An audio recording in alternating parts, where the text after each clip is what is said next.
And now we're live. Hello and welcome, little chatfish, to another glorious day.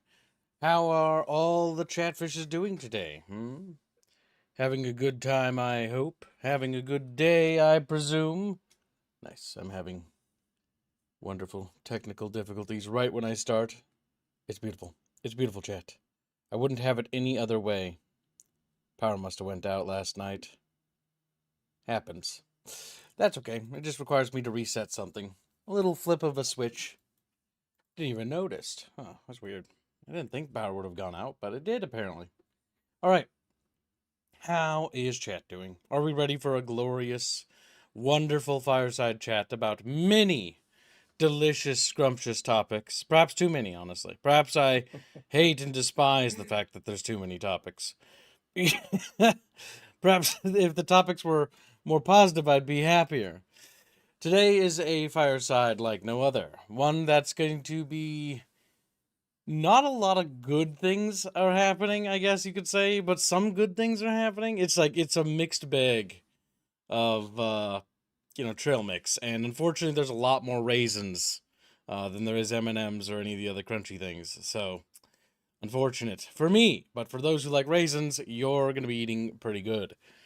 So, the first thing we have is Subnautica 2 earlier this week. Basically, they doing pretty good. The launch was pretty successful. Sold like, what was it, like 500,000 or something? I can't remember. It was like 200 million or something like that, 2 copies. millions, I believe. Yeah, 200 million copies, I believe, which is incredible success for an early access launch. Absolutely bombastic. Then, following that, the developers decided to be incredibly intelligent beyond our wildest dreams and put their foot in their mouth and double down on the foot in the mouth. And now they're retracting the foot in the mouth. They're like, oh no, we did it bad. Oh, things are going pretty rough for us. Be curious, very weird. So, yeah. Subnautica 2 devs say go play Sons of the Forest if you don't like its lack of violence. Oh, Yeah, go fuck off. All of you. Like, that's basically what they said. And it's not a very good look. Um, it's not. it's mostly because people were basically bringing up the fact that there was no knife in the game. People missed the knife from Subnautica. People miss like weapons and whatnot, and there was a lot of stuff that was quite annoying. That kind of really pissed people off. Like, for example, if you get in your boat or your submarine or your little, I forget what it's called. It's not a sea moth, firefly or something. Either way, you float around and you smack into fish and nothing happens. Fish don't die. Use your survival knife, which looks kind of awful in this game. It's like a weird little switch blade thing. I don't know. It's hideous. It does nothing. It like thunk, thunk, thunk, thunk, thunk, thunk, thunk. It doesn't hurt anything. And people are like, "What the hell? What's going on? Why aren't these weapons working? Like, why can't we defend ourselves anymore?" And it's not like there was ever like guns in the other Subnautica. People are just merely asking, "Wouldn't it be nice if we had what we had in the first game?" People asked for the status quo. And the developers basically, well, a developer lashed out, attacked the players, then proceeded to insult another game, Sons of the Forest, which is actually a pretty good game, for what presumably is a fragile ego was stepped on. You know, the developers of Subnautica, by the way. So we have to talk about this real briefly. There's a honeymoon period that's we're experiencing with Subnautica 2, and it's already over. People have kind of realized, like, wait a minute, that's right, Subnautica devs, they're kind of bad people. And so it's like, okay, well, what is Subnautica devs? What did they do wrong? What is wrong? Well, Subnautica, when Subnautica 1 came out, the Sandy Hook shooting happened.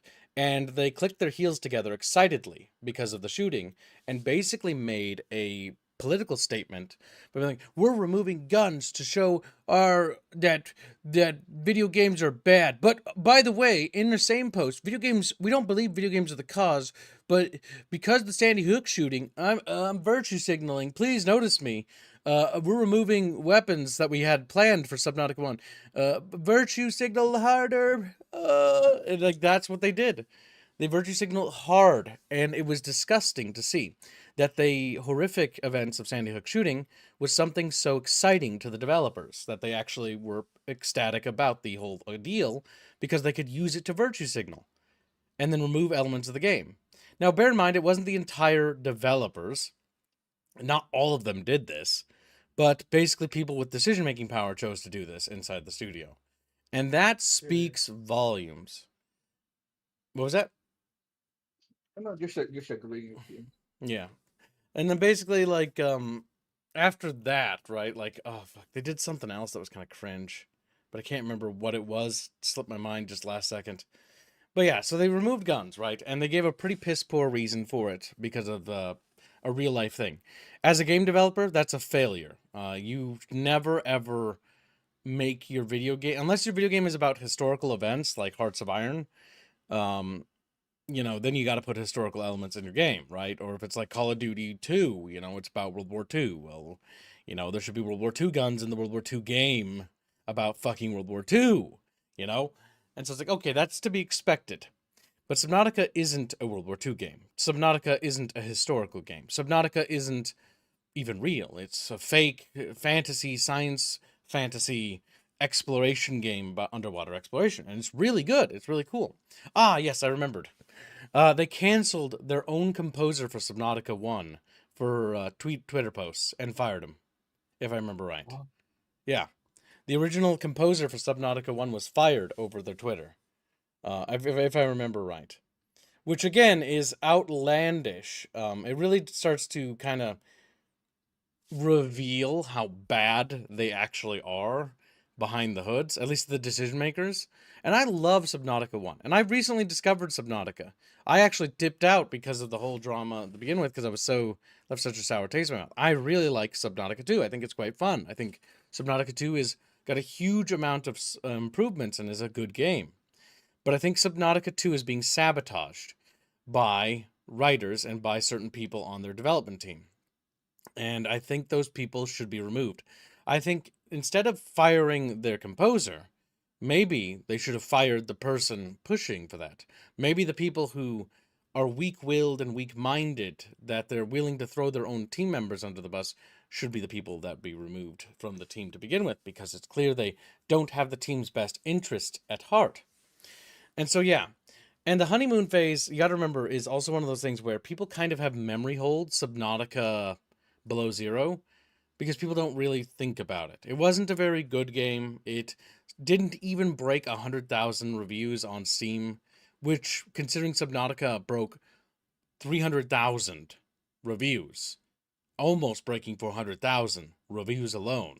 That speaks volumes of how bad Below Zero was, that it couldn't even crest a third in terms of feedback, which really, really struck home. And when you look at Below Zero, well, people did enjoy it. It's still relatively well received. The people who enjoy it don't like it, which is the awkward thing. They're like, I like that it's more Subnautica, but I don't like that it's preachy and it's got this very like linear story. And when you look at old interviews and stuff with the developers, there's a lot of stuff going on and on at length, at nauseum, about the writer going like, I want to tell a more linear story about my philosophy and my principles. And it's like, nobody gives a shit. Nobody gives a shit. If your game was a story-centric game to begin with, people might care. Subnautica 1 had a story. Has a story. But the story is the weakest component of Subnautica. In fact, I'd argue that Subnautica's story has been the weakest element since day one. And it's actually been the only thing that's actually the weakest part. Like, the music's good, the exploration's good, the gameplay's good, the building and the crafting is good. The combat really could use some work. I know it's not a combat-centric game, but there is no excuse for bad combat. If you're going to have combat systems like a knife, you need to, at the bare minimum, facilitate those mechanics to make them fun. Because a game is what? What is a game's number one job, Indio? Be fun. To be fun. Absolutely correct. And if a game isn't fun, then what is the purpose of the game? So a game must first and foremost remember it is a game at heart. And it must remember this, and it must acknowledge this. You might have a story attached to it, it might have beautiful music, Excuse me. But it must be fun. It has to be fun. And yeah, it's nonsensical. Richard Phillips mentions the music was good. They canceled the composer. Yeah, and they've never had as good of music. Subnautica 2 has some good tracks, but Subnautica 1's music is way better. You have said something there. It could be true. Why won't the devs just have a no way to kill aliens thing as a separated Arjan or pacifist mode? It's It an could just be a accessibility mode, yeah. Yeah, no, you ask an excellent question, Juho. But the sad, tragic reality is it's not about that. It's about a political statement. It's because the Yeah. developer himself, the developer who's making these decisions, doesn't give a shit about you, the game, his team for that matter, because they fucking fired one of them like it was nothing. Like it didn't even matter to them. It didn't even faze them. It didn't even bother them. In fact, they probably smiled when they did it because they're that sickening. They're that disgusting. And that's the issue with people like this. They don't care about the game. They don't care about the quality of the product. The only thing that matters here is explicitly just the message, right? And to him, he doesn't care if the game is successful or not. He just gets his pay. What's all to him is like, I virtue signaled. When I go to the party with the other virtue signaling assholes, I too can fart in my cup and waft it. Like, that's literally what he's going to do. And he's going to do it for his little social circle, for his part of his strata. That's what these people do. They're not interested in a good product. This person who's making these decisions is actually a bad human being and needs to be gotten rid of. They're literally holding up the entire team. And honestly, they're doing more damage than the composer's mean tweets ever could. All right, like, fuck off. You're losing sales. Your player base is collapsing inwards on itself as we speak. It's one of those things like, the game is still going to be a success. Whether you like it, whether you don't, it doesn't matter. The game was successful. But the success is going to be mired and bogged down by these bad decisions that are being made. And they have to stop. Pragmatic Pepe donate 5 memberships. Also, Pondo say that I'm quite on the Yep. lower side. I turned you up. Okay. I saw that. I've been reading Chatfishes. But yeah, so that's just like some of the surface like issues, because I've been doing a lot of digging and research and studying of this material as I've gotten more into Subnautica, and the more I dig, the more I find that the developers have a track record. Well, a developer has a track record of sabotaging the team. And while the craft on thing is bad, I think the craft on thing was like, it was inevitably going to go away. And the reality is that they can't hide behind Crafton anymore and go like, "Oh, Crafton's the bad guy now." It's like, Crafton's gone. You're gonna have to accept responsibility. You're now in charge of your own ship. You're now independent, which is good. That's a good thing.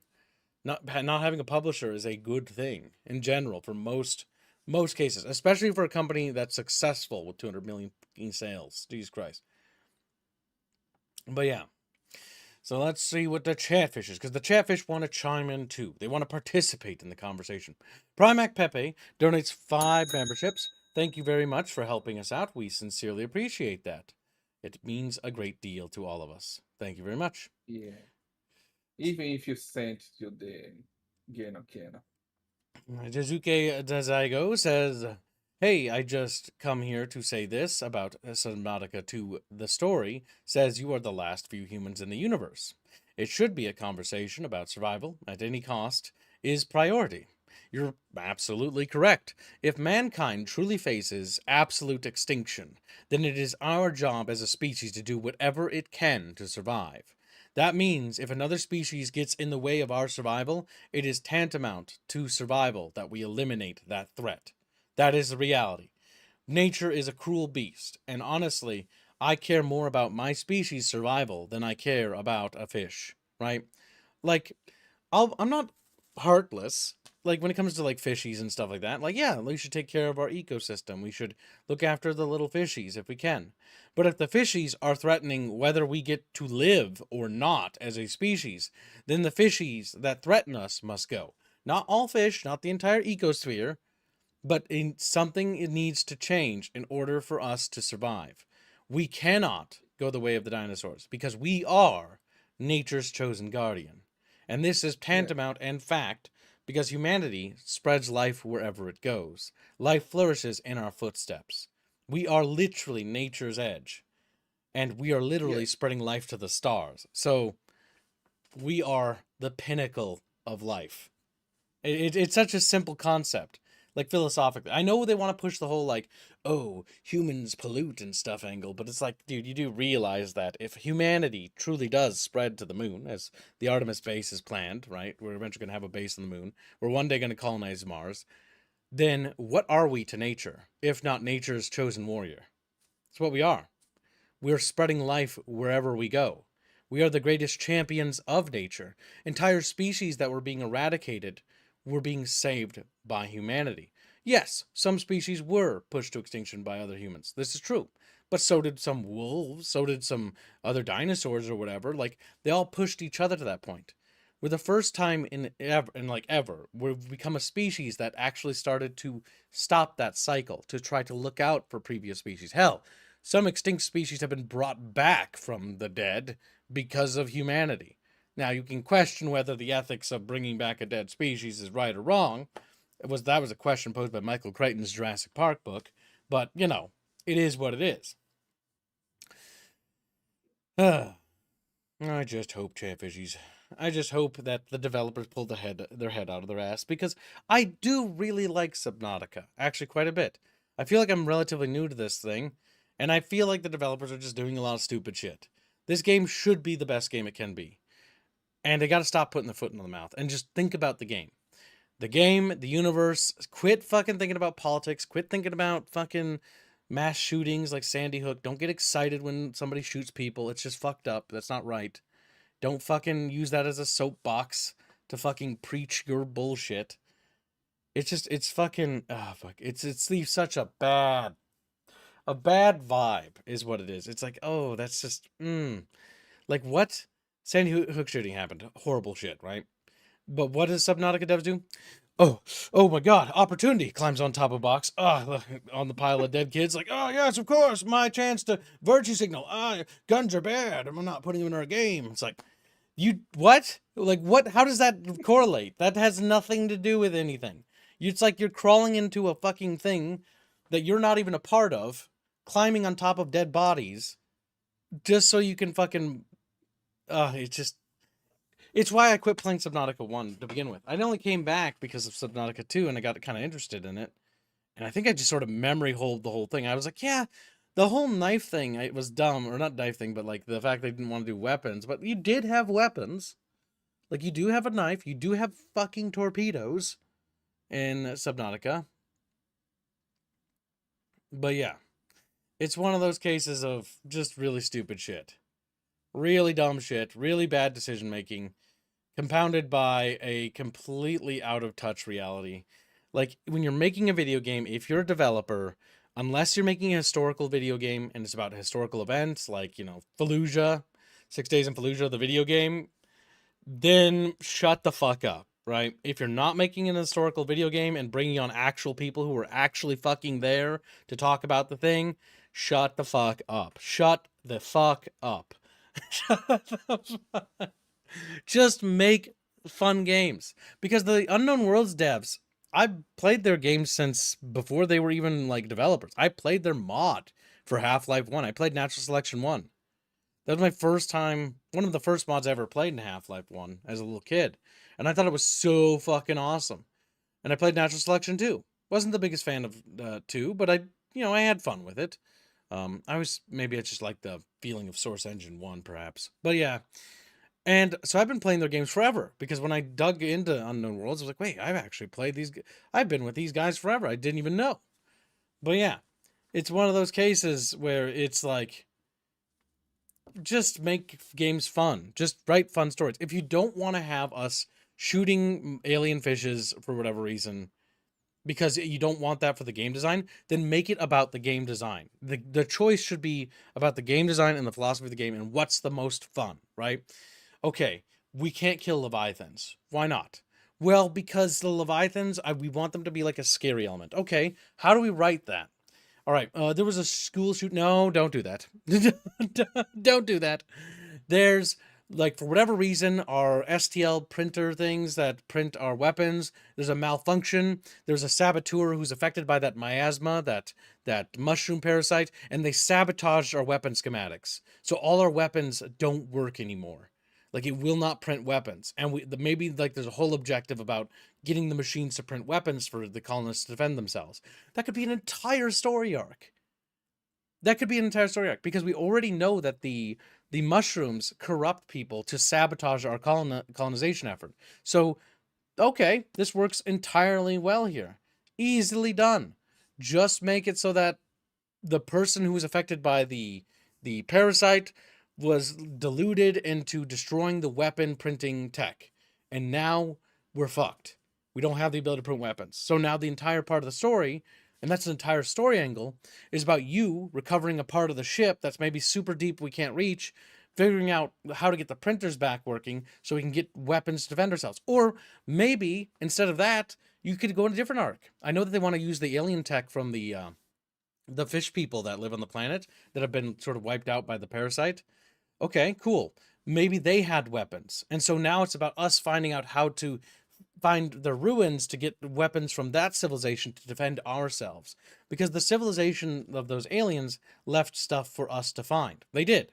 Because when you go there, there's like messages left by them before they degenerated into becoming savages, where they're trying to be like, hey, you know, for those who come after us, whichever civilization, like, here's the clues, here's what you need to do. Like, you're gonna have to, like, deal with this thing. We failed. We couldn't stop the parasite thing from taking over. Good luck. And that's pretty much what where Indio and I, because we beat the game, sort of leaves off at. We open up the observatory for the alien observatory. There's a message in the observatory left by the aliens for human, not necessarily humanity, but whatever species comes after, and be like, hey, like, here's what's going down. Here, you got to deal with this thing. You got to stop the parasite thing, the tree or whatever. Okay, like, there's a lot of story stuff to work with here. There's so much, and this is a way you can construct it, like, why weapons aren't a thing in the game. Because, okay, you may not want weapons because of mechanics reasons, because you want the player to feel like they're scared. Okay, that works to a degree, but there is some philosophical problems with that. You need to give the players adequate tools to deal with fishes. So distraction torches and flares, that's kind of like okay, but you need to give us other opportunities. Like, when we built a base on that one area where Champa built it, because it was right next to all those fucking fishes, we constantly kept getting attacked in that base. It's actually terrible. Like, nonstop. Yeah. Anytime we go out the door, like, 6 fish are, like, on me, biting me, like, like, screaming. And it's like, oh my god, get out of here. They would also get the tadpole out of the dock. They'd knock the tadpoles out of the dock, then start smacking them and then damage them. And what's really annoying about that is there's no mechanics to deal with that. So, like, okay, what if we can build an emitter, discovering the alien tech, they can put on top of your base, and the emitter will scare away, like, bigger violent fishes. It'll, like, make a sort of a sonic wave that irritates them, so they leave. And there's a pacifist solution to it, right? Okay, it's gone now. The fishy's not going to bother me no more. There's so many ways to mechanically solve these problems in a game design sense, and even in a lore sense, to write, like, why it is, like, that we can't, like, have, like, weapons. Like, because somebody sabotaged the weapons. Okay, so now it's going to be part of the story arc that the colonists are going to need to find new weapons. Well, the other alien civilization wasn't sabotaged by our person to sabotage our stuff, so why don't we go and look for their torpedoes? Because I'm not going to be surprised that alien civilization underwater has probably their own ships and probably had weapons. We already know they have weapons because we saw them with spears and their little spear staffs. Granted, they had degenerated because of the miasma, or whatever the hell it's called, to the point where they become tribal savages that attack everybody, including humans, for no reason. And they do just murder people. So they basically degenerated into a savage, backward society. trapped by the fact that the miasma is like plaguing everything. In fact, if I had to guess, that parasite thing is probably in their brain. It's probably why they're attacking people. It's probably why they don't want to communicate with humanity. They're just aggressive, because the same miasma thingy, when it affects people, will get humans to blow up our own bases and then swim over to the like parasite and then die to become food for the parasite. And the parasite isn't seemingly a natural part of the ecosystem, as what we learn from the story, that there is basically a actual holocaust going on the planet, because the actual planet itself has this thing that's basically witnessing a cataclysmic event ecologically, where the entire species are being wiped out. And so it's like, okay, so what you're telling me is that humanity is supposed to fix this ecological disaster.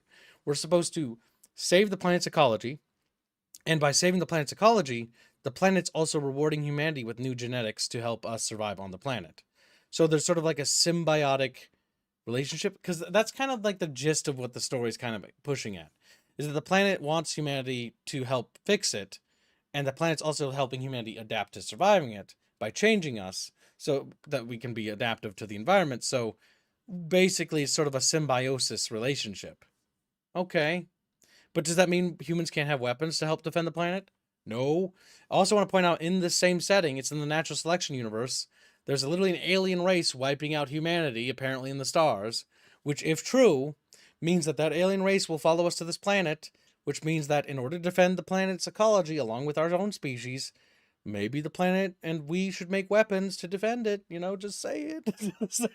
Because I'm guaranteeing you that if those aliens are out there and they find out humans are on this little water planet, they're going to come and find us, and they're going to come kill us like they were doing on every other planet. You know what I mean? Like, it seems so silly. It seems so silly. Like, there's so much actual story material here to work with, game mechanically, that they could do so much rather than go like virtue signaling and like bad mouthing the players. Like, I've just made like 6 or 5 examples of like how we can resolve this problem without looking like a complete twat. Without going out to Abaddon Chatfish and be like, go play Sons of the Forest instead. That game's got violence in it. And also, that's like, what the hell? Like, you're just gonna throw shade at another developer? Like, Sons of the Forest devs are just sitting there like, what? Like, looking over at like these devs as they just get insulted by them. They haven't even done anything. It just so happens that you have weapons in their game and you can get guns. They suddenly get 2 million players. Oh, thanks. Oh, thanks. Yeah, maybe. I mean, 200 million players would be insane. Yeah. It's one of those things. And that's why I'm highlighting these things. Now, I don't think the actual developer is going to have the humility to apologize properly. I think he already did. I grabbed something that has a post from him about saying he's sorry. But, like, I'll be real. Sorry isn't really good enough, because words don't really mean much. Actions speak louder than words. And so if you want to actually show you're sorry and you're going to change things, then the first thing you need to do is reverse your decision on the weapon ban in the game. And let players do things. Like, when I hit things with my boat, it should make thunk sounds as little fishes bounce off dead, because they got impacted by basically a truck moving at underwater high speed, smacking into it. Like, it's gonna kill the fish. I'm sorry. But if you hit a little fishy with a big boat going fast, little fishy's little body is gonna be dead. Little fishy's tiny little organs are flat inside. Just make that accessibility option to turn off deaths or whatever. Yeah, some people don't want it. I'm all for Yeah. player choice. Like, I can totally see some people like not liking killing things. Like, I know some women that we've played games with and stuff like that. If the game has like dead dogs or dogs dying in it, like, it's a no-go zone. It's like, whoop, nope, can't go past that. Yeah. Like, but like, okay, like, some people like have arachnophobia. All right, whatever.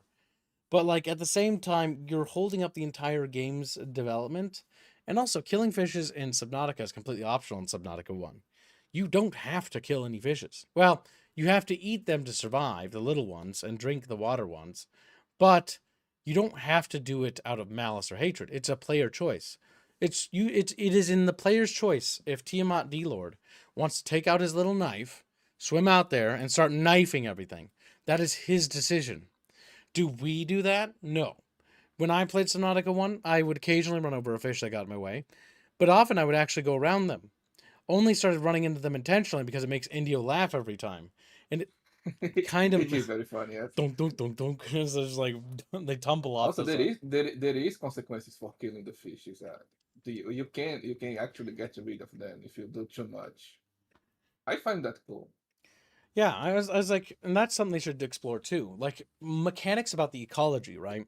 So like when we go to different places, let us bring fishes from other biomes with us. And then some fishes you can bring to other biomes, but then some but if you bring like one fish and it becomes like a parasite or it's like it destroys the Ah, ecology of that yes. area. Invasive species, yes. Invasive fishes. That'd be funny as hell. That'd also be a really Cheese cool do, system. yeah, cheese does happen. We do have to hunt some fishes because they are invasive species and they destroy the ecosystem. Yeah, it's like a little blackfish if it dries out, and they take a hammer and they smack in the back of the head because they got to wipe them out. Because they are invasive. Yes. They're actually dangerous because they have no natural predators. Yep. People get paid to hunt those. Yep. Those are in South America. But there's other species that aren't invasive, like those hippos that escaped that zoo in South America, and then they started evolving differently. So they're already diverging from their native route. I believe they're protected there. Yep. Because they're adapting to the environment to basically join the ecology. Some species Yes. will, some won't, like cane toads in fucking, Australia and stuff like that. And so if this game is focused on ecology and environment and like different life forms and biospheres, I'm all for a game exploring those things. Those things are incredibly interesting to talk about. But yeah. Ah, the cocaine hippo, says Ian. Yes. Indeed. I was waiting someone to say the the cocaine thing. But yeah, so let's move on to the next thing that I want to highlight here. So this is a letter to the community from the Subnautica 2 team. This came out May the 20th, so 2 days ago. But the entire debacle isn't going away. By the way, I made some posts on Twitter about the Subnautica thing because I often just make like hot takes of my own opinion to get clicks or try to get viewership over here, right? Well, interestingly, several of my posts blow up, right? But the discourse around this subject is incredibly hostile. I just want to forewarn people. So you might just want to avoid talking about it because holy schmackarolis, boys. Like, they'll follow you and they'll follow you out of that discourse. It's kind of weird because it's the first time I've ever done that and it's actually followed me to a stream because we had a little bit of like a raid thing happen. But it was interesting. It was an interesting experience because it was an eye opener. It is something that I know some people feel defensive about the game, right? And I get that, right? You might feel that I love Subnautica, like I want people like Subnautica, but like them criticizing it feels like it's attacking. Well, they're not attacking it. I think we all want Subnautica to be the best it can be. Subnautica is a special game that there's nothing quite like it on the market. There really isn't. And I think it's a really cool game. I just hope that people open up and think about having a discourse about this because this is a subject. I think Subnautica 2 is weaker than Subnautica 1 in several key areas.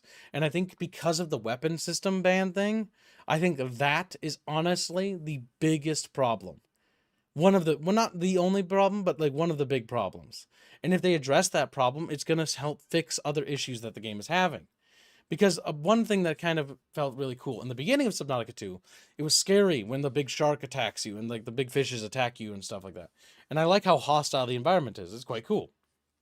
But the problem is after you get over that, the initial introduction, I want to be able to deal with that hostility. Let me get a weapon later in the game that helps me deal with the enemy, right? Doesn't even need to kill him if you're that much of a big baby about it, developer. But like something that like if I hit him with it, like the fishy looks at me and is like, oh, and it doesn't want to do it anymore. It doesn't want to do it anymore. But yeah, take care, Juho. But yeah, It's just one of those weird things. So I will forewarn people that if they do want to get involved in the discourse online, it does seem that there's a lot of hostility, more than I've seen in other places. This might be an extenuating factor due to how hostile in the Sandy Hook. This is why I point out the Sandy Hook thing, because I wouldn't be surprised if there's a correlation to the fact that the developers are writing on the Sandy Hook thing, which only helped radicalize the issue. This is why you can't bring in contemporary issues and disasters into a fictitious sort of video game thing. Because the minute you start pushing this kind of stuff in there, you're going to activate and charge the audience to be a lot more hostile and aggressive. And yeah, there's going to be people that are going to say like vitriol things, right? Like, I might have an opinion about a game, and go figure, chat. I know it's going to sound completely radical, but it might be completely wrong. And often I am wrong about things, because guess what? I'm only human. But so is everybody else.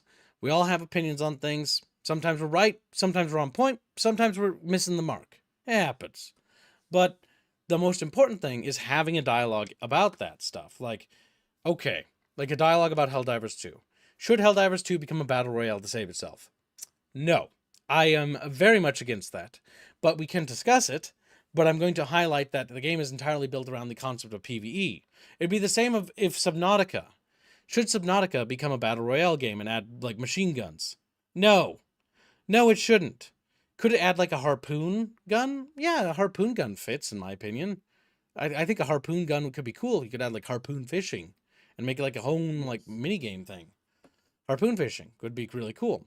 Adding torpedoes to the subs to defend themselves could be cool, to engage in sort of underwater warfare against scary monster fishies. That's really cool.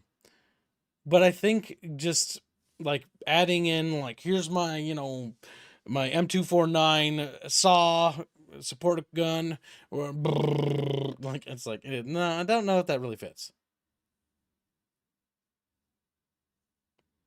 It just doesn't fit, you know what I mean? It just doesn't belong there. And so it's one of those things. And that's why I want to be a part of the conversation. I want to be a part of it because I like Subnautica and I want to see this game flourish and prosper. But I think the developers are being very arrogant. I think the past actions of firing the previous composer was a bad move. I think the, like, attaching the Sandy Hook thing to the controversy. Honestly, I want to be done talking about that, to be honest with you guys. So this is the last time we're going to talk about it. But, like, just don't. Like, I can understand if you're, like, moved by something horrible that happens. Like, it's human to feel, to be empathetic, right? But you gotta separate the game from the thing, right? You gotta separate the game from the thing. And you can't virtue signal. Like, nobody cares. Nobody cares about you virtue signaling. Nobody cares about me virtue signaling. Me opinion on thing. Me opinion. Like, I might say my opinion to vent like an idiot, but I'm not going to put it in my work. I'm not going to put it into my lore. Yes, my opinion on the 2018 elections. Yes, I'm going to write an entire section of my lore to be in a complete reference. No, that's just stupid. That's just stupid. That's disingenuous. That's fucking pathetic. And that's honestly just weird. It's just weird. Genuinely. Orange fish bad. Orange fish man bad. Orange fish man. Yeah, pretty much. Harlot gives a membership. Thank you very much for the generous gifted membership. Very much appreciated, Harlot. Yeah. But yeah, no, funny enough, I was thinking if they add weapons, there's a possibility the game would become cringe shooter. No, the thing is, I think they shouldn't add too many weapons. You know what I mean? This is why it should be a discussion, in my opinion. Should they bring back some of the weapons from the first game? Yeah, I think so. Should the game be about massive amounts of combat? No, I don't think that's right. That I agree with the developers in the sense that they should be focused on exploration. The combat mechanics should be fun, but it shouldn't be the focal point of the game. They should be like a last-ditch thing you do when there's no other option, right? When a fishy is being mean to you and the fishy won't go away, you have a couple options, right? You can swim away from the fish, you can zap it with the resonator, which, by the way, the resonator would turn its organs to goo because of what it does to, like, rocks. It would rupture their little internal water bladders. They would just be a dead fishy floating belly up. So I have no... And what's weird is the resonator has more... Subnautica 2 actually has more combat than Subnautica 1, by the way. Genuinely does. Genuinely has more combat. Subnautica 2 has sections where we have to go fight around these like angel combs to clean out the parasite stuff that I had talked about earlier. And you got to shoot them with the resonator. It's pretty combat heavy, actually. And you kill lots of fishes with the resonator. Granted, they're infected fishes, but again, the developers don't even know their own game. They don't even realize that there's more combat in Subnautica 2 than there ever was in Subnautica 1. Because combat is actually required in Subnautica 2 because of those angel comb things. You have to fight those fishies. You have to shoot them with the resonator. You have to kill them. It's not even a choice. So this whole fucking soapbox preaching moment about not killing fishies because fishies, fishies or whatever is completely pointless. It's completely pointless entirely. It's just not. It doesn't make any sense. The game has more combat. They are the zombie fishes, so it's alright. They're zombie fishes. That's true. But yeah. So let's finish reading their little post here, and then we'll go over it. Again, this was from 2 days ago. First, thank you for taking the time to share your feedback with us since launch. We have been reading your reviews and comments carefully, and we understand that there are several concerns we need to address more clearly. We also understand that some recent comments from our team made players feel ignored or dismissed. We are sorry for that. Well, sorry isn't good enough. You're going to have to go a little bit further than that, because you've kind of proven in the past that sorry doesn't mean anything. Like, sorry, we're going to fire the person who did that. Sorry, we're going to make sure we actually give you guys what you want. Sorry, what? Like, sorry, what are we getting out of this? Like, what are you doing to make this right? Sorry, we're letting that guy go. Sorry, we're, going to add more things that you guys actually want and actually be more respectful when we talk about the game's mechanics. No, we're not going to add machine guns, but we're going to look into adding something more like what we did in the original game. That would be acceptable. Saying we are sorry for that isn't good enough. Cue the British Petroleum "We're sorry" commercial. Sorry, so sorry. Yeah, pretty much. It's basically that. I forgot that happened. That was a long time ago. Early access should be a conversation with our players, not a one-way explanation from development team. Yeah, should be. Your feedback matters, and we do not want any part of our communication to make the community feel otherwise. There are 3 areas we want to speak to directly. First, we understand that creature balance needs work. Right now, some predator encounters feel more frustrating than tense or exciting. That's true. Mitigation tools are not always clear, reliable, or satisfying. That's also true. You shoot them with the resonator, and then they just turn around, look at you, and then come right back at you. That's what the fishes do. The red ones, yes. They're like, didn't like that. And like, actually, I liked it a lot. And they come back. They're not satisfying. And players do not always have enough confidence in how to respond when a creature attacks. This is not the experience we want. It's not that players don't have confidence. It's that the player doesn't have any goddamn tools. You throw a flare, it works for like 30 seconds, maybe 20. You use the resonator, which to push the fishes away. They wiggle away from you. They turn around, stare at you for a second, and then they swim right back and bite you again. Honestly, I think it's almost worse to use the resonator because they actually attack more if you do that than just letting them nibble on you. They have fishy brains. They forget that they got attacked. Welcome to stream, Reggie Beggy. Hello. There's little Reggie. Yes, we're discussing Subnautica 2. Subnautica, if you will. Subnautica 2, as our Brazilian Beano would say. Mm-hmm. First, we understand the creature balance. Yep, I read that. We are actively working on improvements to creature behavior and player mitigation tools. Upcoming changes will include adjustments to creature aggression, timing, aggro range, flare effectiveness, survival tool effectiveness, and creature interactions with vehicles and bases. These changes will be delivered over a series of upcoming patches. Now, hopefully, it does mean that if we hit the little fishes with our boats, they actually fall over dead. I know it's sad, but it's immersion, right? If you're not driving carefully and you plow through several fishes, those several fishes should be dead fishes. They're no longer wiggly. They're now floppy. They're now floppy. I think it's quite funny. Mm-hmm. Next up, we are actively working on improvements to creature behavior. And oh, wait, read that. Derp, derp, derp, derp, derp, derp, derp. All right. Second, we have heard the strong request for more direct ways to deal with hostile creatures, including the ability to kill them. We understand where that request is coming from when avoidance and mitigation tools do not feel effective. It is natural for players to want more decisive to a solution. It's not just natural, it's...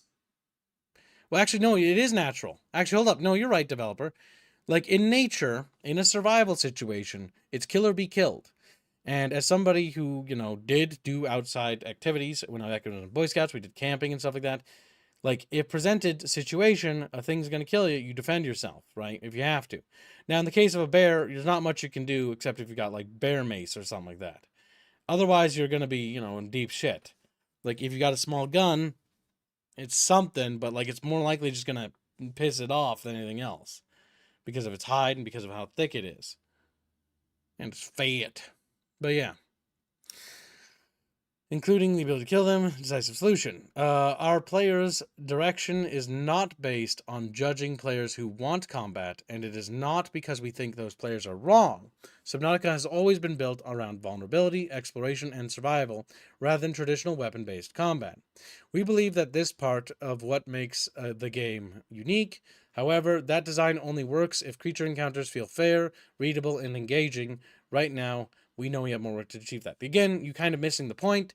Why did Subnautica 1's encounters feel good? Because you did actually have a way to defend yourself. You had a stasis gun. You had a knife.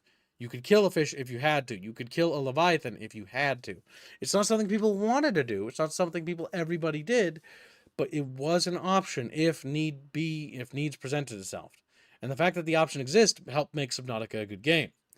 What makes horror scary isn't because the fish is an unkillable creature. An unkillable creature becomes annoying. An unkillable monster that you cannot fight isn't a fun monster or exciting. It's forgettable. It's frustrating. Because you're going to be killed by it the first time, and it's going to be scary the first couple times, but then it becomes fucking annoying. Because there's no way to deal with it. It's just an obstacle that gets in the way. And anyone who plays a lot of scary games will tell you that. The monster that was invincible was kind of like, oh, it was scary at first, but as you got older, it wasn't scary anymore. It was just annoying. It got in the way. It's not scary. It's just frustrating. Good horror comes from when you can kill enemies, but not that you want to, but because you have to. That is true horror. And that situation is what makes it special. That's why Dead Space, for example, is an action game, right? I'm not so sure about that. It's not necessarily a horror game, right? But the thing about Dead Space is that you are presented in a situation where you have to fight. And having to fight is just as scary, if not more, than not having to fight. Because not having to fight just creates frustration. An invincible monster is the worst game design, in my opinion. Mostly because there's no tools to mitigate, there's no tools to deal with it. It's just gonna be there, it's just gonna annoy you, and it's not fun. And everybody says that. And everybody believes that, and knows that, after you've dealt with it. The first time, it's scary. The second time, The third time, it's annoying. That's why true good horror moments are horror moments that don't repeat themselves. Because if you have to go through repetition of doing something again and again, it becomes scary. That's what made The Bunker so good. That's why I think Amnesia the Bunker is unironically the best thing that fucking little Swedish company ever made. Or wherever they're from. Like, it was What like... are the original Amnesia kids? It's not that scary. It's actually kind of weak compared to The Bunker. I genuinely believe The Bunker is the best game they've ever made. The Bunker is like on a whole other level. Because the scary thing is the monster, the relation you have with the monster, and the fact that the monster, you have tools to mitigate the monster and deal with the monster, but you can't kill him. But also, the monster the game is designed in such a way that there's plenty of ways to deal with it, so that the chance of death is actually rather small. Because the smaller your chance of death is, the more tense that moment will be. The more likely you are to die, the less scary it will be. Because the more often you die, the more often you repeat a section, the more agitated you'll become. The more annoyed the player will become. The thing will lose its fear factor if you die to it too many times. To the point where it stops being scary. That's why it's incredibly important that the monster has the threat of getting you, but try to make it so that the player doesn't get got by the monster. That the natural instinct of the player will be to get away or escape in some way.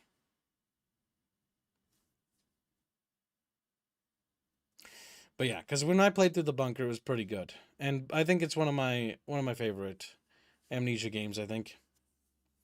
But yeah, so moving on. Our current. Oh, go ahead.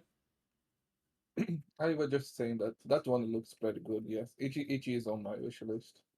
Mm-hmm.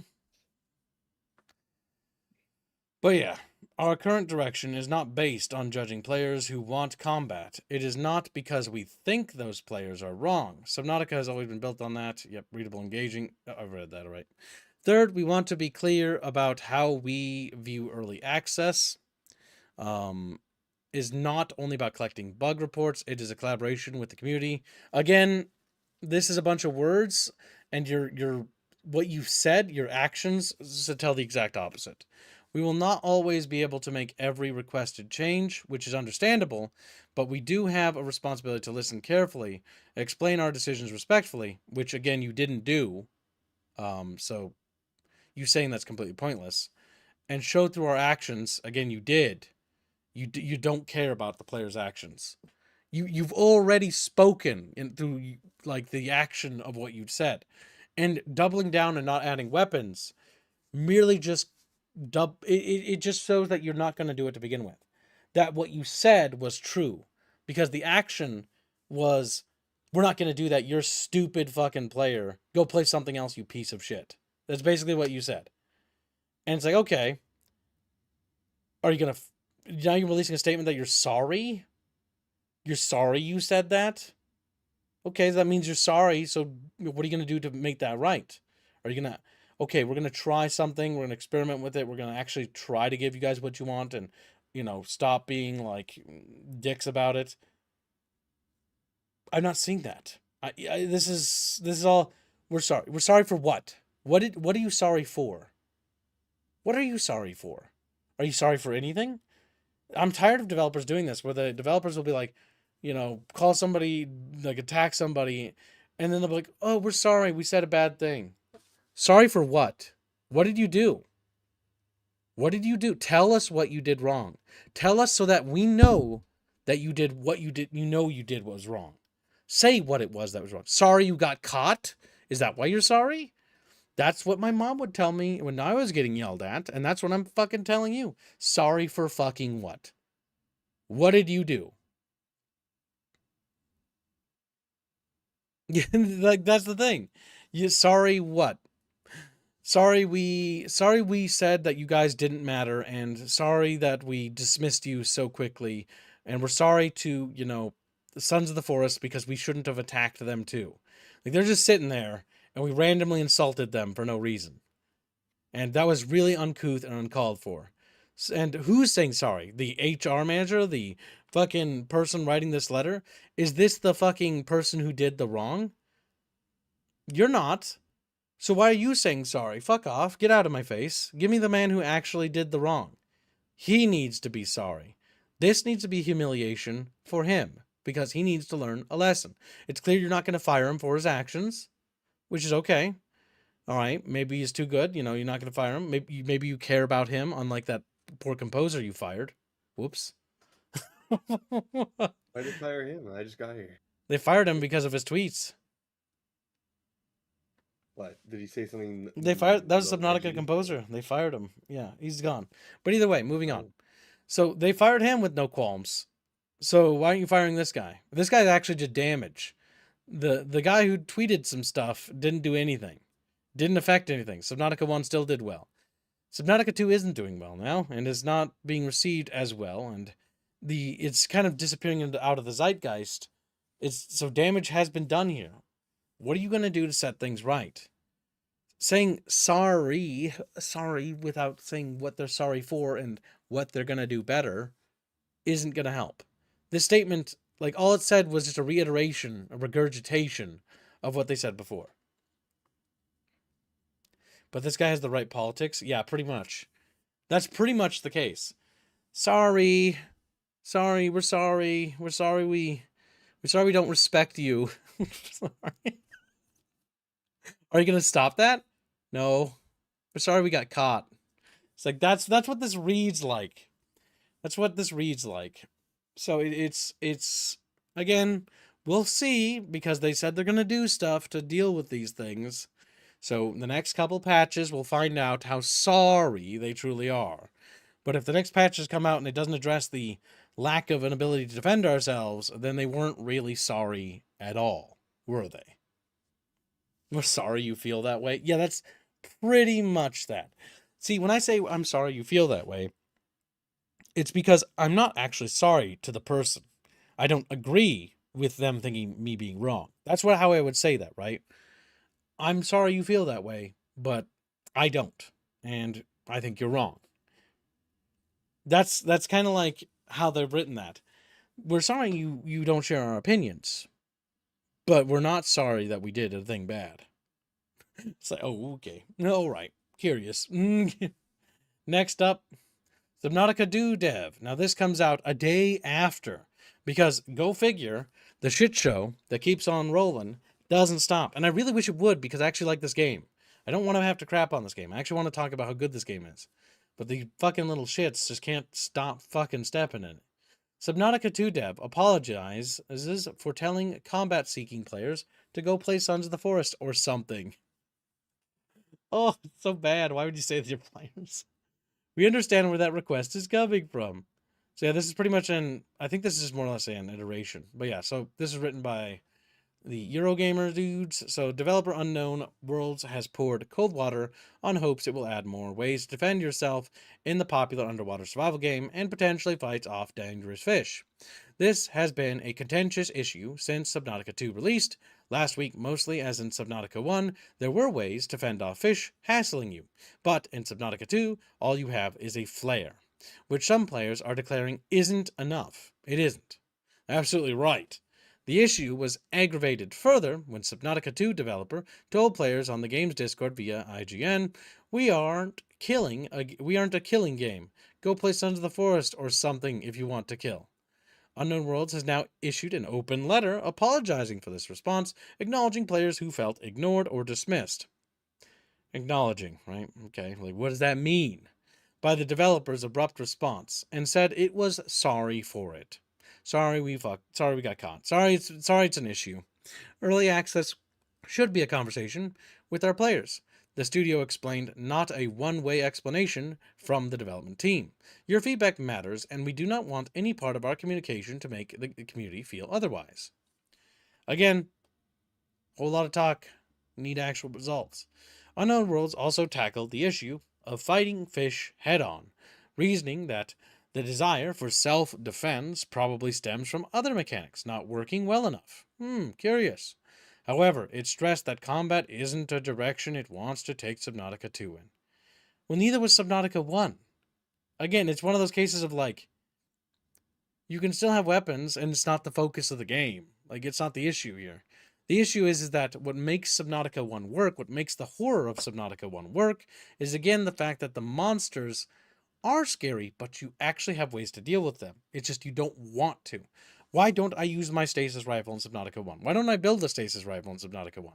Because I don't want to have to. I don't want to use my knife to fight monsters, and I don't want to fight monsters. I choose that path. It's not that I'm forced into it. It's that I, as a player, have made the choice to not engage in lots of combat. Only defending myself when a creature won't stop attacking me, usually. In the case of those four-legged things on the Subnautica or the shipwreck Aurora's hull, I defend myself against those things. But other than that, I try to avoid them. Even the little blood sieges, I try blood little sucker things when repairing the reactor. We swam around. We tried to avoid them, and we managed to avoid them altogether without having to fight them, because I didn't want to engage with combat. Because I didn't want to have to fight them. Because I didn't have. Now, that also comes from a reason of I didn't have good tools to fight them, which is, again, because of the developers. But the choice that was still there. I could have fought them. When there is no benefit to killing these enemies, and there is no good tool to kill them as well, there is no reason for you to want to engage in combat. Yes, combat becomes more of like a last resort, and that's why Subnautica 1 works. The meme of the first game was people using the stasis rifle to lock in enemies who had poorer AI, like the Leviathans, and throwing in a gas bomb fish to fucking to essentially gas them to death. That was like the only appropriate way you can actually kill half of them, and that was not intentional. It wasn't, but it actually worked out to the game's benefit because it allowed the players to be creative and with their ingenuity in a way the developers had made systems more complicated so that their actual creation had basically surpassed them. That is good game design, in my opinion, when you make a game and you're making mechanics and the players find out how to do something in a way you're like, what? How the fuck did you guys do that? And it's actually cool. Then a good developer bakes that in and cooks with that and builds and then expands that into the core game. That is called discovery. And discovery, the process of discovering new mechanics or systems, is when you discover something good. Because when you find a bug, you stamp the bug, right? You squish it. But when you find something that's like, hey, this bug could be a feature because it's actually fun. People like it. Let's embrace it. Let's not try to squish what people like. Let's accept it. And then you get situations in which the game's actually getting deeper and more meaningful systems connected to that thing. That's how you get grenade jumping, by the way. So you get what? Grenade jumping was not grenade jumping, was yeah. never intended by developers. It just happens to occur when they give grenades knockback. Yep. Grenade jumping was literally an accidental creation, but it was liked so much so that it actually became like a core thing in gaming, which is really interesting. Well, it's also an early access game, Spider-Pig. Like, it's always to be. You should always be cautious of a new early access game.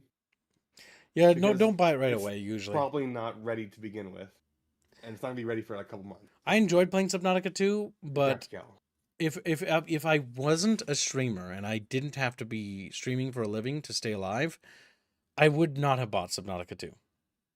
In fact, in most early access games, I would probably not have bought.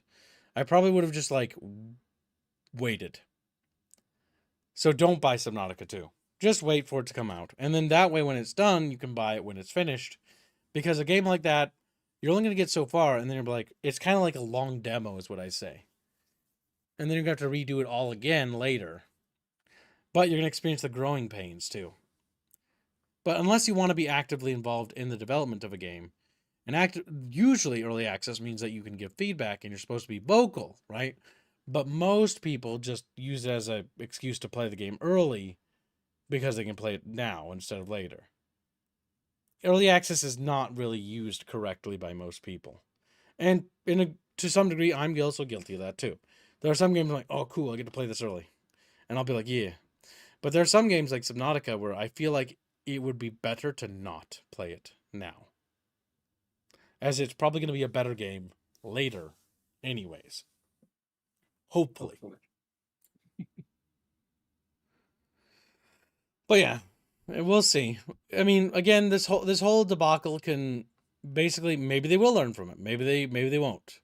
The only thing that's going to prove whether or not these guys learn from their mistake here is time. And if time shows that the game improves in a positive direction and they listen to feedback and they're more respectful going forward, then they learned a valuable lesson. But if they don't, and they continue to double down and make mistakes and lie, then we know the answer, don't we? But only time will tell. Next up we have is Ubisoft. Well, my favorite company. Ubisoft stock is crashing after the company announced massive financial losses worth billions of dollars. For years, Ubisoft was one of the biggest names in gaming, but recently, the company has struggled with expensive game development, delayed releases, canceled projects, weak game launches. Players stopped trusting Ubisoft. I mean, players stopped trusting them quite a while ago, I think. And now, after reporting huge losses, investors are increasingly worried that Ubisoft lost the ability to deliver good games. Honestly, I think Assassin's Creed Black Flag is going to either be the last chance at redemption, and they're already doing censorship with Black Flag, by the way.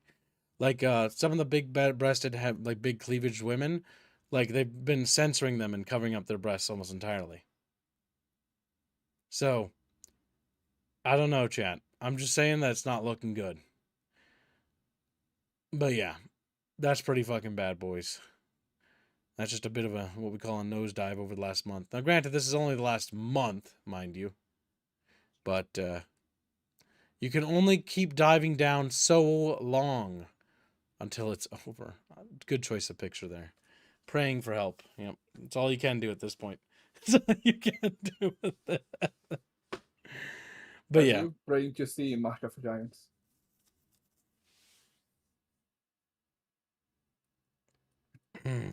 Isn't Ubisoft that own the game? Yes, Ubisoft currently owns March of the Giants. So that game's fate.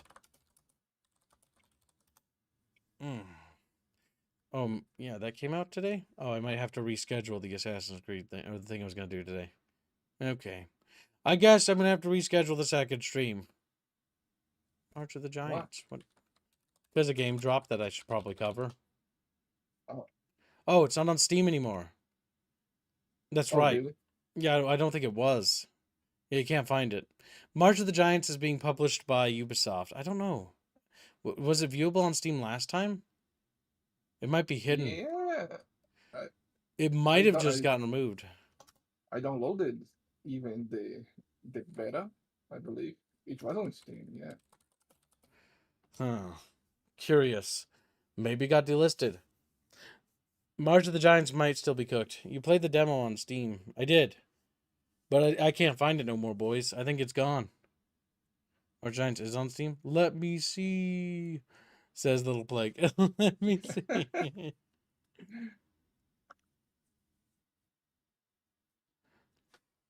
But yeah. March of the Giants is a pretty cool game made by pretty interesting developers that seem to be doing some really cool stuff. But unfortunately, March of the Giants has the publisher of Ubisoft. And that is unfortunate. I sincerely hope that March of the Giants actually gets away from Ubisoft. They escaped Amazon Games only to get grabbed in the process by Ubisoft. Oh, there it is. Why can't I find it? That's so weird. It shows up for me as well. Okay, here it is. So this is the other game Ubisoft currently has. Now, this game, by the way, was a Amazon Game Studio game. I played the beta for this, but for the first time in forever, I played a game that I was like, holy shit, Amazon's going to make a game that isn't shit. Now, granted, it was in the beta stages, so no one had meddled from corporate. And the studio, March of the Giants dev team, is basically re-merging back with Ubisoft because they're formerly part of Ubisoft. They escaped them in the first place, escaped Amazon Games to get their game greenlit, only to get yoinked back into them. I know what you're thinking, chat. You're like, a MOBA, ick. But believe it or not, as somebody who doesn't like MOBAs, I like this game. Mostly because March of the Giants is, if you like games like Pikmin or action strategy games where you can build bunkers and stuff, it's basically that. It's like a fun game to play with friends and brawl with. It's a 4v4. It's a surprisingly cute game. I don't think this game will do particularly well, but I think that it is a game that actually tries to do something with a genre that doesn't have anything going on. Because MOBAs are kind of like, to me, deader than a doorknob. But this game basically takes like Pikmin, like mechanics, and sort of adds another layer of depth to the game by making it more strategy focused. And that I think is interesting with like the ability to command stuff. But yeah, it's pretty interesting. Pretty interesting. I would like to see March of the Giants, though I kind of would hope they'd embrace like a PvE campaign because it was actually pretty fun. The only question, is it fun? Yes. I played the beta for this, and I can tell you right now, this game is fun. Well, the alpha test we played was fun. It was pretty good. Back to this, though. But yeah, so that's the only reason why I'm concerned. I mean, there's another reason why I'm concerned, too. So I love Anno and Blue Byte. I think they do good games, but Anno is kind of like in a bit of a pickle. I'll be frank with you, chat bros. Anno's not doing so hot. It's not doing so hot.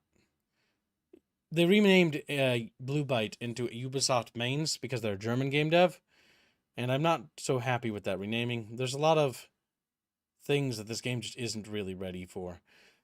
Other than that, I don't really give a shit about Ubisoft stuff. Those are the two things I'm concerned about with Ubisoft collapsing. What will happen with those games?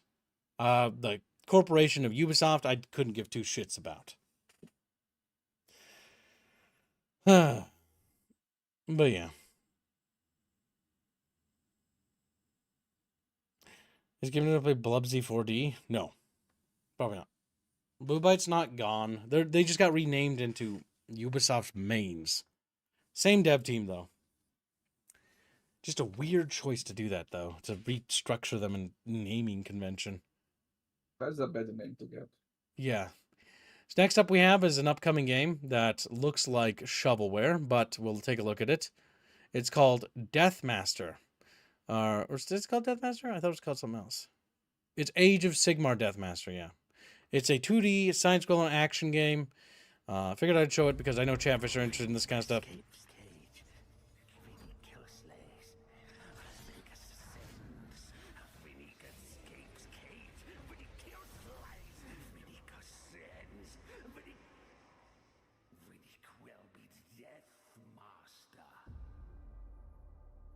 Age of Sigmar.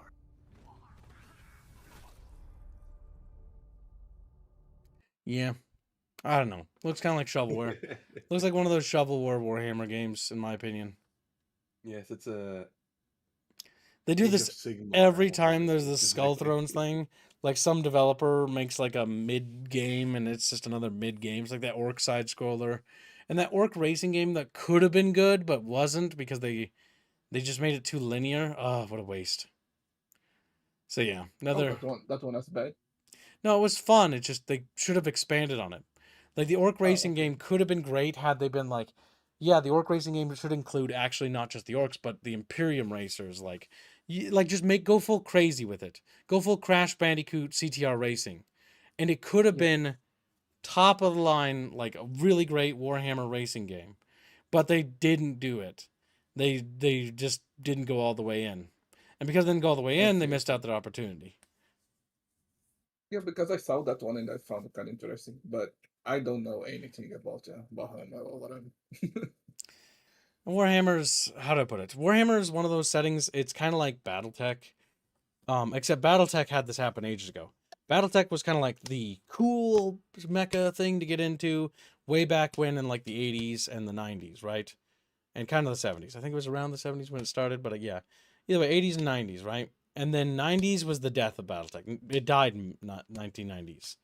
And then Warhammer finally died in about 2010, around the ballpark, was when Warhammer finally kicked the bucket and died as a setting.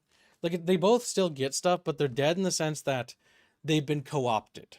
The people that were there, who cared and were passionate and loved writing the stuff, are dead or gone. They retired. And because they retired, the people who came in don't really give a shit.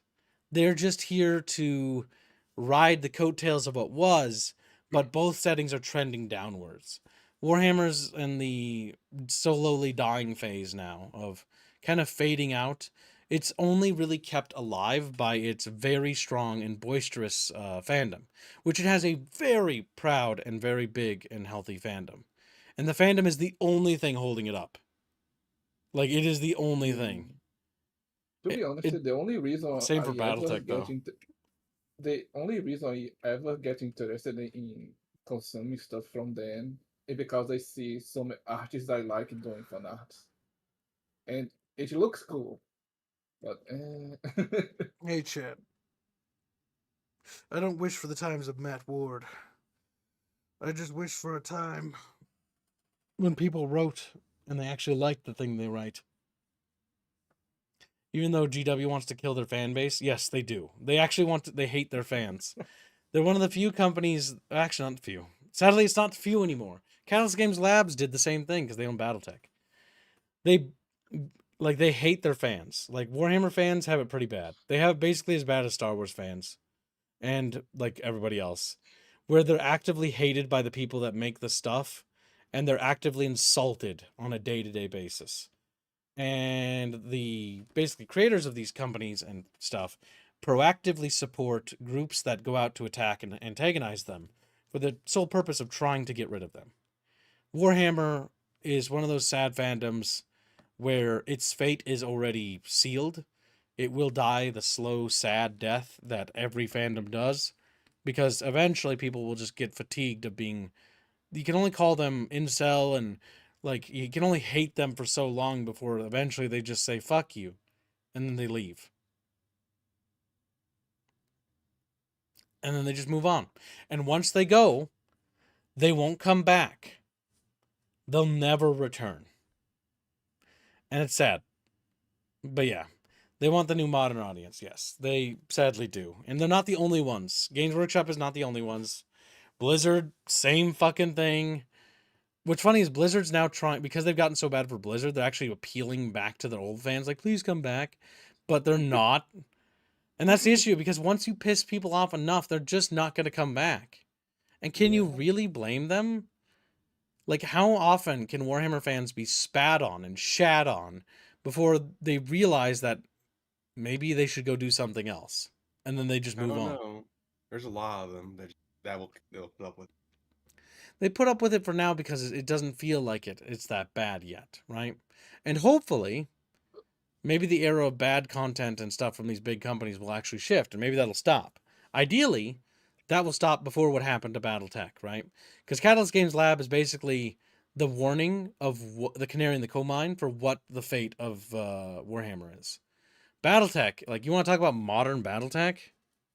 I couldn't tell you anything. It doesn't matter. Nobody cares. No one gives a shit. Even the people who like BattleTech don't even fucking care. The only people care is they like the stuff from the 80s and 90s.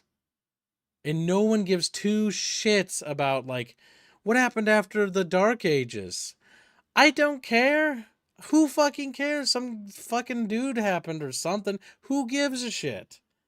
What mattered? Nothing. None of it matters. None of it fucking matters. Yup. So yeah, basically, that's the fate for Warhammer. Unless Games Workshop changes something, it's going to continue to degenerate, and eventually, even the art won't be enough to carry it. It's kind of in the early post-Wrath of the Lich King days for Blizzard. They're starting to enter down that sad rabbit hole. The Warhammer Fantasy guys are already at that point. They realize it's over and it's dead. But yeah, as they continue to shrink and fall into irrelevance. But we do have some stuff that is still occasionally getting produced that looks mildly interesting. Well, this isn't Games Workshop. This is Fat Shark, the chubby little pieces of shit that, for whatever reason, just never really deliver. Ever. But they're releasing a new thing for a new class for Darktide for the Skitari. Now, I know you're thinking, and we did talk with some people who actually play this game, so I'm a little bit more appraised on it, because Chumpa was confused about this the other day. Isn't this supposed to be about prisoners? Sorta, not. Yeah. Sorta not. So each character class is its own story arc, or story angle. So there are prisoners, like the story for like the main classes, the main four or whatever, but the other like DLC classes are different story arcs, if I'm to believe that correctly. So no, the Skitari is not a prisoner, before anybody, wonders that. They are slaves, though. There's little guys.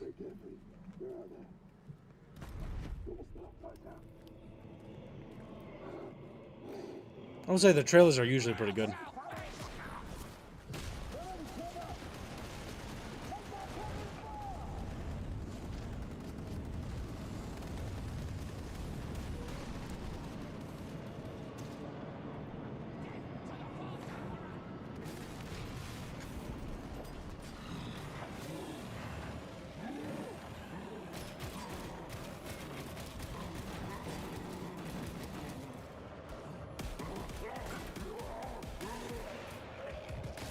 Damn. That was not very bloody for being hit by plasma. Dude, this Skitari use plasma? I thought they used electricity. Oh, do they? thought they could. That was plasma. The Omnisire commends your service. Clankers! The good kind. Oops. They come out June like the 23rd. Yeah, I do like like the the look of the Skitari. I do like. I think they are. The lore funny is 'cause they, pretty bad, but like their art Yeah. design is fucking fantastic, actually. they're effectively servitors with gun attached to them. They're servitors, but less lame. Servitors are lame. They're just brainless You're- little sad guys. fully lobotomized. That's the big. That's the good part. But yeah, this actually looks pretty cool. I'm probably gonna try this. I haven't tried Darktide since it launched, but I'm not gonna lie, the Skitari is pulling me in. Like if I was to get into modern 40k, if I didn't know how bad the story was, but I do, I would probably choose the Skitari. Mostly because they look cool. And I like their stupid walkers. I like their dumb little cloaks and their goofy little faces. And I think they look adorable. They're my favorite little guys. My favorite little dudes. But yeah. They look pretty sweet. Pretty sweet. I think that's it. Oh, there we go. I've got a better picture of this, I believe. Over here. There we go. And so this is what the Skitari expansion is going to include. It's going to come with a little Skitari guy. Bada bing, bada boom. Little servitor skull, servo skull, or fuck, I can't remember what they're called because I don't really read Warhammer books anymore. And they comes with a bunch of guns and some weapons. But yeah, it looks pretty neat. I mean, all things considered, it's probably going to be a lot better than. We have to talk about the next subject soon. But fortunately, it's a little bit of ways. The thing I'm dreading. But I think I know what it is. Yes. yeah, it's the jangling keys. It's the let's pretend the big let's ignore the elephant in the room problem. So go ahead and tell. Actually, you know what, Indio, what do you think of this guitar? You don't know hardly anything about 40k. As a little lemon, as a little guy who doesn't know much, what do you think of this looking dude? I do like the designs. Basically, what I like the most on the setting is the designs. Except the big guys on the armor, they look stupid. Yeah, But- Space Marines. Yeah, I know you're not a big Yes. fan of them, but like the little guys, the Space Marines, yeah, they look stupid because they look derpy. But I think the Skitari and like the Guard look cool, mostly because Yes, it's they more look cool. believable. It's a better aesthetic artistically. I think my favorite designs are from those guys. I don't even know if they are from the same setting. They kind of look like priests, but they have a lot of tech. They also have this skeleton around them. Tech priests is what they're called. Same setting. Yes. Yep. They're the They're part of the masters faction. of the Secretary. So the Yeah. faction that Skitari are from is called the Mechanicus. The Mechanicus is basically from Mars, and they're basically like a different cult. They don't worship the god emperor quite the same. They worship the machine god. The Omnisaya is their god, the beep boop, and they like binary, right? And they're all about machines and technology, but AIs and stuff like that are forbidden in their setting. They kind of stole that from Dune, but we'll pretend they did. But pretend they didn't. But yeah, they're still pretty cool though. And so they're like Yes. the guys that manage and repair vehicles and handle the machines because everybody else doesn't know how machines work. And only these guys do. And they believe in things like machine spirits. This is my favorite part of their lore. They have this belief that the machine has a spirit inside of it, and they pray to that spirit, which is just it's the code of the machine, right? That keeps it running. Yeah, I Sometimes find it's them. the I find AI, them really yeah. cool. They are cool. They're one of the better elements of 40k in my opinion. They are one of the major reasons I ever considered playing those games. Just because I want to see, so I can draw stuff. Well, on the bright side, we are going to be streaming Darktide. So, well, you're probably going to have to play that. Yeah. Maybe I know I got one game from them. It's like it's kind of like XCOM, but with them. I still have to play though. Does Robin believe in the machine spirits in his code? No, Robin is the spirit. Just whoa. He has become binary. Or in our case, C#. C#. At Typical. least I'm pretty sure our game is made in C#. Pretty sure. You can always DM Robin and ask him, though, if you're curious. But I'm 99% certain it's C#. And if it isn't, I'll be flabbergasted. Because most games made that way are in C#. No, I don't think it's C++. I'm pretty sure it's C#. Fuck it. You know what? I'll just DM him and ask him. Robin. Is our game coded in C#?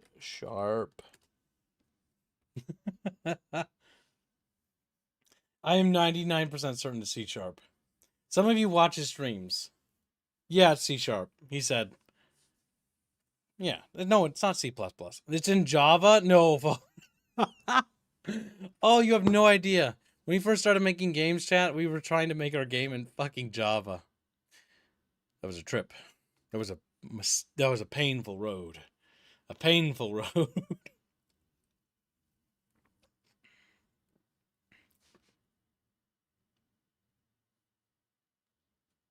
Like Ulfeth's like, yeah, Kib, wrong here. Skitari are just augmented humans with minds intact. Meanwhile, I literally only said that I didn't like servitors.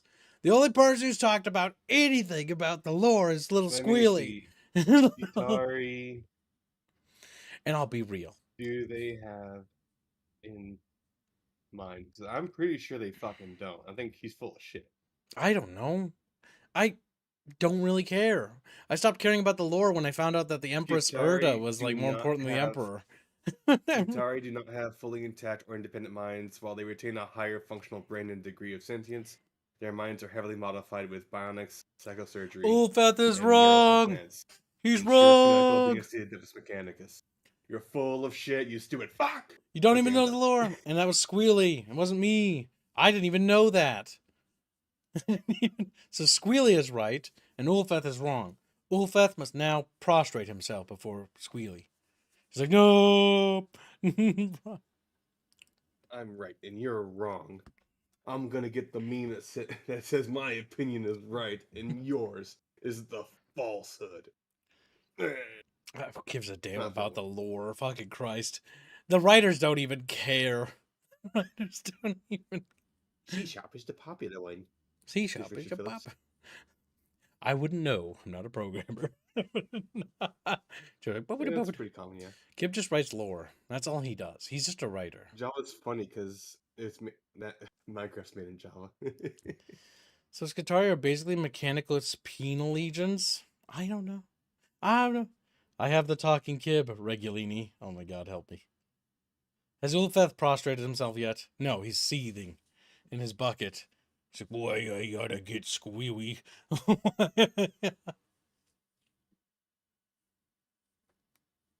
The God Emperor is revered as the Omnissiah, as an avatar of the machine god. Yeah, something like that. Whatever. Doesn't matter. The most important thing that only matters is it fun? And if it isn't fun, it isn't worth our time. But I've been hearing good things about Darktide, so we will be doing it. Where I was wrong! Scream.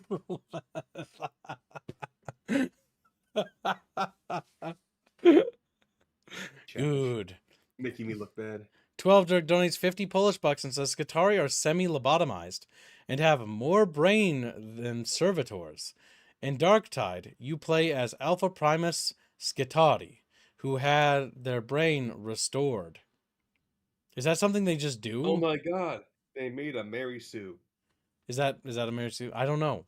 See, I stopped reading So- Warhammer a long time ago, so you're going to have to tell me. So, why I said that, by the way, kids, is that, this entire faction, they're known for not having any actual free will of their own. But you, this you're one, special. you're a special little snowflake. Here's your little special little snowflake star. You have awareness, unlike everyone else. Yeah, but can't Your I... brain was restored. Can't what? But I don't want to be that. Like, I just want to be a fucking little brainless retard. Let me be a brainless retard. Half the Let me point be of a half the brain- point of the fucking Skitari is that they're just foot for the mechanics. Yeah. And the- the Mechanicus themselves can use the Skitari as through a mind link or something. I don't remember the actual lore for it. I just know they can assume direct control like the fucking collector. Assuming direct control. My God. That's so cringe. But thank you for reminding me that. You're That's welcome. so cringe. But You should have that in your setting, Gibbs. You should have your villains say assuming direct control whenever he this has hurts a you, person Rhea. that- As he's like taking This one, hurts like, you. This hurts you so much. Oh my God, She's no. like, it does hurt me. It hurts me a lot. That's my wig over there. And it's like on the ground. That's my leg. It's not actually her leg, it's someone else's leg. She carried her with her. Oh no. Why would you do that? I don't know, she's a little freak. She's a little freak. Mean. I was going to say there were probably an analog between the Trinity, especially Jesus being man. Probably something like that. I don't care. Just something to look out for, says Pondo. Thing I kind of dislike about Darktide is how they propped up the new classes by nerfing the other classes. Those fucking... They haven't changed a damn bit, have they? It's like when they ruined Vermintide by nerfing the shit out of... what's the fire bitch's name? Because they nerfed... I forget. They nerfed her and like somebody else. And I remember because two of my friends really liked playing the fire bitch. Oh, I can't remember her name. They're kind of forgettable names. But they nerfed the crap out of her. And she was like no longer fun for them to play. Fat Shark, I don't know why they do that with the nerfing thing. It's just weird. It's like it's a PvE game. Let people have a little bit of power fantasy. Because it's a pay to win game, Gibbs. That's the actual reason. Is Vermintide 2 a pay to win game? It becomes pay to win when you make the new best class a payment DLC. Yeah, I suppose. Because I'm like, as far as I'm aware, microtransactions weren't that big as far as I was aware. But yeah, you're probably right. What surprises me is they haven't done like a big expansion for Darktide to add like the Tyrannid or like Gene Stealer cults as like a separate enemy to fight. They have to buy those things. They have to buy this. Because that would make an interesting horde enemy too. They got to purchase the ability to put those into a Warhammer game. Because it's Games Workshop. Trappers are just mauling and chatting at each other. I spend time weeding Admech wool. It's very sad. Thank you for sharing. He just looks up at it from his bucket with a little book in his lap. It's good. Goddamn. It's got pictures in it. Don't keep my nose now. Stop in your nose, Chef. Chatfish don't have noses. I've They never do. seen them have a nose on their fish. They all got nostrils. You don't know that. I don't even know how they smell Fish have noses, kids. through their Have you not eyes. seen some of the fucking ratfish? They have noses. Curious. But it makes sense to me. All right. Look at the fucking stern ratfish. The newest one. He has a nose. Yeah, because he's a ratfish. Oh, Sounds like you don't have a Chatfish- nose, Sniffy. Sniffles. Chatfishes are trying to I want to evolve. remove my sinuses. That's what I want to do. Chatfish smell good. Oh, You're making shit. my teeth rattle. I have fucking a nose precious system. Oh, Polyfish nose. All right, chatfish with noses. Say something. Chatfishes without noses remain silent. They're like, whoa. You can say you don't have a nose if you don't have one. But I don't think Ponazin does. Nose! Screams. I'm going to specifically request a bloody nose in my next chatfish. Says Von Helsenbrot. We're learning things. I have a nose, but I can't smell shit. The sniff. Squilly, you did this. Chat has devolved into sniffing. Today is a good day. Small noses matter. Small noses, man. Are you sure about that? Are you sure? Are you sure? So yeah, we're probably gonna stream this. Check this out because it looks kind of interesting. So if people want to get onto a Darktide thumbnail, we can. Indio, I don't know if you want to draw that. I don't know if you can handle it. It's got robots on it. Might need a real artist to do it. Now look. Now Slavio. I will allow Leaking to draw that. He's mad. He's mauling. 12 donates 50 Polish bucks and says, yeah, story is that after finding old tech, previous Darktide update, Mechanica sends Skitari reinforcements and main cog girl uses that old tech to upgrade Skitari to Alpha Primus. Hashtag play Darktide. That's 50 Polish bucks towards the Darktide fund. Good, Get Jetfish. to it, Slavio. Start tracking those donos, boys. yeah. Like, little lash on his back, you know. I had a dream I was going to get I lashes. assume he wants both donations to go there. Probably. That makes sense to me. He'd want both of his donos to go there, as it would get it the furthest. And thank you for your very generous donation, 12 Dirk. 12 Dirk, do you have a chatfish of your own? A custom fish? I don't want to talk about the next subject, but I have to. Mostly because I just don't care. But it's worth talking about. Fuck. Okay, we'll get it over with. Okay, gotta hype myself up.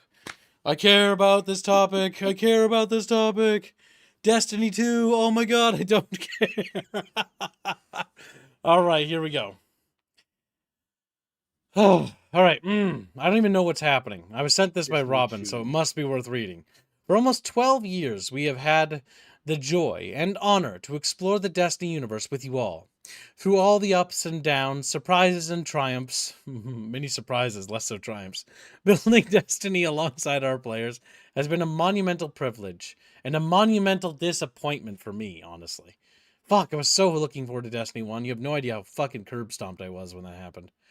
While our love for Destiny 2 has not changed, it has become clear that after the final shape, we have reached the time for our shared worlds, and Destiny to live beyond Destiny 2. As our focus towards a new beginning for Bungie, we will begin work incubating our next game. To that end, on June 9th, 2026, we will release the final live service content update for Destiny 2 to begin that new journey as a studio. Though active development may be concluding, we will ensure that Destiny 2 remains playable just as the original Destiny is today. Many changes in this final update will aim so that ensure that Destiny 2 is a welcoming place for players to return to. Does that mean you're going to restore all the content you guys deleted from the game? Or no? No, No. Then I don't care. no. Like, They're abandoning the game. The reason why I don't care about Destiny 2 is because I didn't give them... I tried a little bit and was like, okay, I'll wait until it has more expansions. And then I found out that they deleted the previous expansions. And I'm like, well, now I don't care. Like, why the hell... Like, if I can't have this massive journey from the beginning all the way to the end, why the fuck should I play this game? Like, why the fuck would... Oh my god, I just... I also believe they had some new expansions planned, so they are now considered.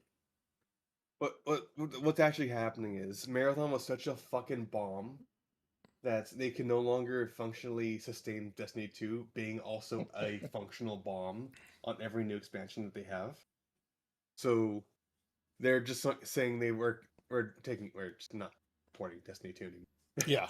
It sounds like Bungie's going tits up. It makes me kind of sad because I really like it at Destiny 1. I liked parts of Destiny 1. I wanted to play it later on PC when I thought they would release it for PC, and that never happened. Destiny 1 never made it to PC. And I don't know why they don't do it. It would just be easy money. Destiny 1 plus all its expansions, drop it on PC. Yeah, they ported Destiny 1 to Destiny 2, don't you know? Did they? Yeah, they did. Is it bad? The fuck, it's not fucking good. I didn't even know they did that. What the fuck? Yeah, they completely ripped out the initial fucking campaign for Destiny 2 and replaced it with 1, I think. At least the start of it, anyway. I mean, the was like, I'm beginning not of Destiny playing 2 this shit sucks. Neither of them are good. Yeah, like the opening is just kind of potato. Fuck, they're so stupid.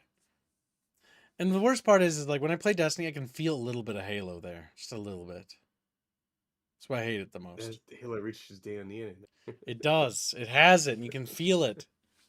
It's like I can feel you in there, hiding in the code. It's like help, help me, kill me. Oh, I hate it.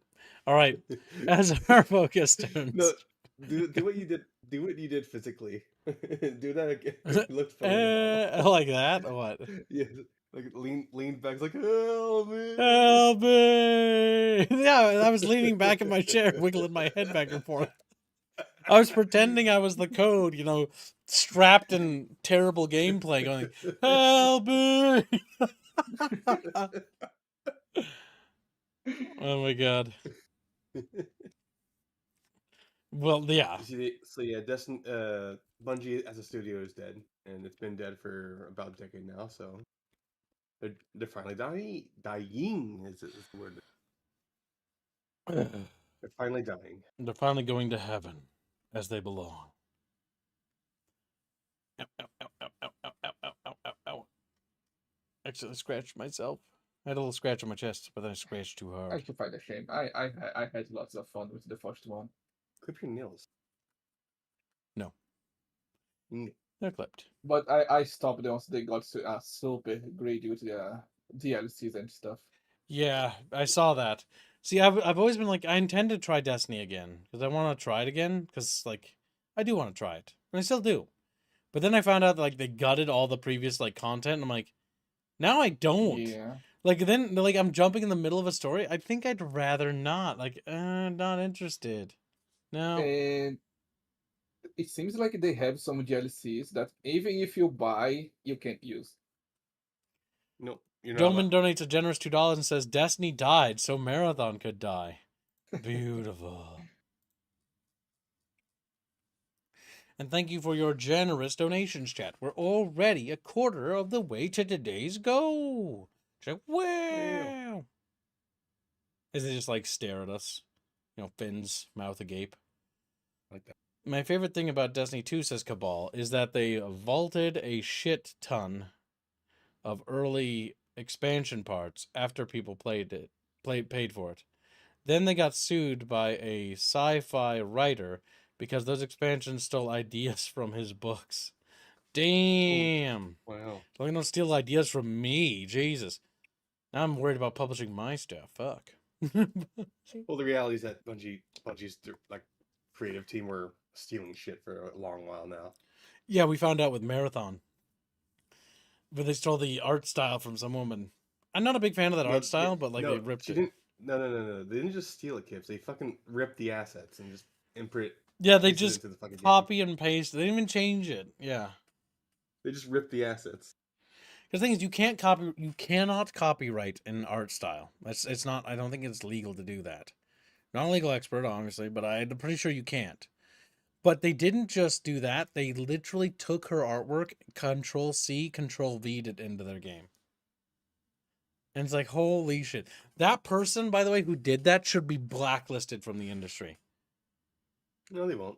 I know they should be. They'll jump to a different project and do the same thing there. Like, they should genuinely not be able to find work here. You should have to go to an entirely different field of work for that. Stealing someone's work like that, like Control CVing it, it's so fucking rancid. Like, it just genuinely is. Like, it's my biggest fear as like a writer myself. What? That's a terrible thing. So in college, the one time it came in handy, the first thing you are told is that plagiarism is the worst possible crime you could commit when it comes to creative like pursuits, or when it comes to just writing anything. Mm-hmm. Bad plagiarism, bad. But if you have connections, you can do whatever you want. So you can plagiarize all you like. Yeah, because like connections and nepotism save And people. these people have connections. They have nepotism, so they're gonna keep plagiarizing wherever they go.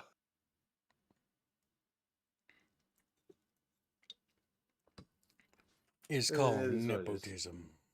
Nepotism. Chatotism. We're proud, Destiny 2, the places it took us, and we're also proud to get rid of it as well. Oh, that's weird. Why did they write that? The legacy it has created. Because of you all, our universe is vast, built on years of and no, it isn't. I could Years tell of you poor writing. of that really epic battle where mankind stood on the precipice of disaster. But I won't. But I won't. We could make a game based all around the back lore we had written up by someone that was actually talented. But we're not gonna. But we're not gonna. We could make something interesting, but we won't. We're gonna hire a composer that's really good and really solid, and he's gonna make incredible like music that permeates throughout the entire game. But that's it. We're not putting any other effort in there. Yeah. We're gonna take Martin O'Donnell and we're gonna throw him to the wolves. Like, whoa. It's like, whoa. There he goes. He's like, ah. He's devoured. God damn it. They're retarded. I guess I'll take a look at the full article. Maybe there's something we can glean about the upcoming shit show that they're working on. Maybe I can find out they're gonna go ruin Myth for me too. Well, they haven't touched Myth. Why would they ever touch Myth, kid? Rediscovering Soul. We've been embracing the mission to make this update feel meaningful, looking back at many of the requests that players have shared with us over the years while finding ways to bring them to life. And now, on June 9th, we're aiming to deliver a collection of love letters to players across all activity types. Oh, god damn it. Too much grape soda. Although many were intended. Oh, yeah, excuse me, I'm a little picky. Intended for future releases, we wanted to make sure you had them in this update. Our goal is to ensure Destiny 2 can be a place you come back to and feel rewarded no matter what you play, while also having a variety in activities to fit the mood for any given gameplay session. Whether you're looking to play it competitively, slay a god or two, or just spend some time exploring the destinations, there will be something for you. Below, you'll find a laundry list of features, bullets, but expect further blog breakdowns to get the full picture, and of course, a few surprises for you to find on launch day 2. Curious. Story. Monument of Triumph will deliver a small character beats to leave the story and characters in interesting places, touching on themes across Destiny. We encourage reading and exploring to find all Easter eggs, callbacks, reveals, and the love for the lore hounds. What the fuck do people actually care about the lore of Destiny? Some Some people do? Okay. Bucky pretends every once in a while. Bucky pretends? Holy shit. Yeah. That's funny. Why would Bucky do that? Why would Bucky pretend? Because he wants to rile people up. He does, doesn't he? The return of the director. We have embraced the player feedback about the director and Portal, and a newly refreshed director returns to its rightful place as the center of activities in D2. All Portal activities are still available via lists in the nodes at the bottom of the director. What? I don't get it. June 9th, the slave thing, blah, blah, blah. Raid and dungeon updates, destination trip, sandbox, new abilities, blah, blah. So basically, Marathon's so bad that they lost so much money that what is effectively happening here is they're going to keep pretending to develop Marathon, even though they're not actually, right? Like, Marathon's going to get more updates. Who the fuck are these characters? Are these supposed to be, like, people that matter? Holy shit, dude. Man, this game had, like, no cultural relevance. Holy shit. It's so crazy, because Bungie used to be, like, huge, and, like, looking at this is like discovering a brand new video game. Like, I don't even recognize any of this stuff. I mean, I recognize 2 of them vaguely. Like, the one in the back is an enemy. The other one on the left is a fat guy, a fat mole man from the campaign of the second game. Jesus Christ. I just don't know. Honestly, I don't even, like, a part of me is like, maybe I should, like, stream this and we should, like, visit and see what this looks like when it's done. But a part of me is like, I don't know if I want to. I don't even know if that's a good idea. I don't know if anybody cares. I don't even know. I mean, the basic game is free now. Yep. They went to the free-to-play model because people bitched about having to buy a new game because they abandoned the first one. And that's a fair thing to complain about. But yeah, let's move on to the next thing, shall we, Chatfishies? So next up, we have a Chaos Gate announcement. By the way, if I recall correctly, Chaos Gate, I know Mechanicus believes in cancel culture, but I think the Chaos Gate devs might as well. So, just gonna always drop that bit of factoid. Chaos Gate's dead, isn't it? So it's weird that they're giving it stuff. I don't know what Chaos Gate even is, to be honest. It kind of, like, didn't do well. It looks like low budget. It feels budget. In a bad way. In a bad way. Like, this is pre-rendered footage and it doesn't look good either. It looks worse than old-ass Bionicle fucking trailers. That's all they can afford? Damn, that's pretty bad.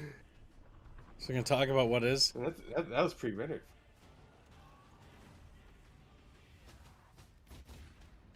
Oh, this looks like No, it's a discount. turn-based strategy game, kid. It's not showing any combat. There.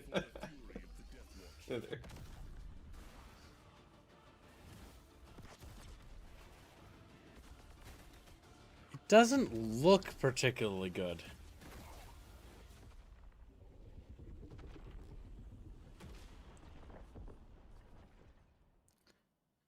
Warhammer 40,000 Death Watch announcement. Okay, let's take a look at Steam. Come on, chat bitches. Like, Back to chaos, whatever that is. it is a new game. Okay. Fuck, that does not look particularly good. That was not the... They did not haul out their best here. Okay, there's some actual. All right. Yeah, that's actually a bit more useful. Yeah, it's turn-based strategy. That's what it is.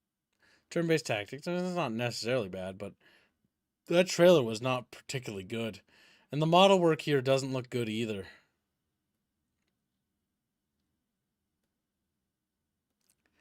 I'm not sure.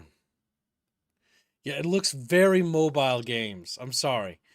Like, you know, people said Heroes of Might Magic look like a mobile game? This shit right here, these big, chunky, circular, finger-sized buttons, that feels mobile gamey as hell. Yeah, I think that's a pass from me. 12 dirts and 25 PLNs. This is new Chaos Gate. Previous one failed due to stupidly expansive DLCs. Enough and content. not enough content in base game. Well, yeah, It's trying to sell inflation. you a first thing. You know. Keep putting his donos Sell you towards the rest of it Darktide fund, by the way, because he wants that to go Do it there. in ya! He'll forget. I'm dying. Good. Slavia. Slavia! Don't you love XCOM? Most 40K games are arse now. Yeah, it's kind of ass. I really hate that. Now. No, there was good Warhammer games like in the past. There's like 3. There's like 4 actually, or 5 actually. But why am I typing Warhammer? I don't actually want to look up Warhammer. You do. Do it, kids. Do it. Come on. No, you want it. All right. Well, we looked at that. Next up, we have is Dawn of War 4's release date and post-launch roadmap. Being pretty ambitious with the roadmap. It feels like we're buying an early access game. Not gonna lie. It's like. Here's our roadmap. Like, imagine if I did that. Imagine if I did that where I'm like, so here's our game, right? And this is the release of our game. Here's the post-launch map of our game. It's like, what? Huh? What do you post? What? Huh? We're not releasing the full game, but we won't call it early access. We're charging full price. But, by the way, you're buying an incomplete package. Why does this game have a roadmap? I don't know, chat, but it's not a good sign. Like you're talking about every fucking CA game. A game that has a post-launch map is, not a good sign.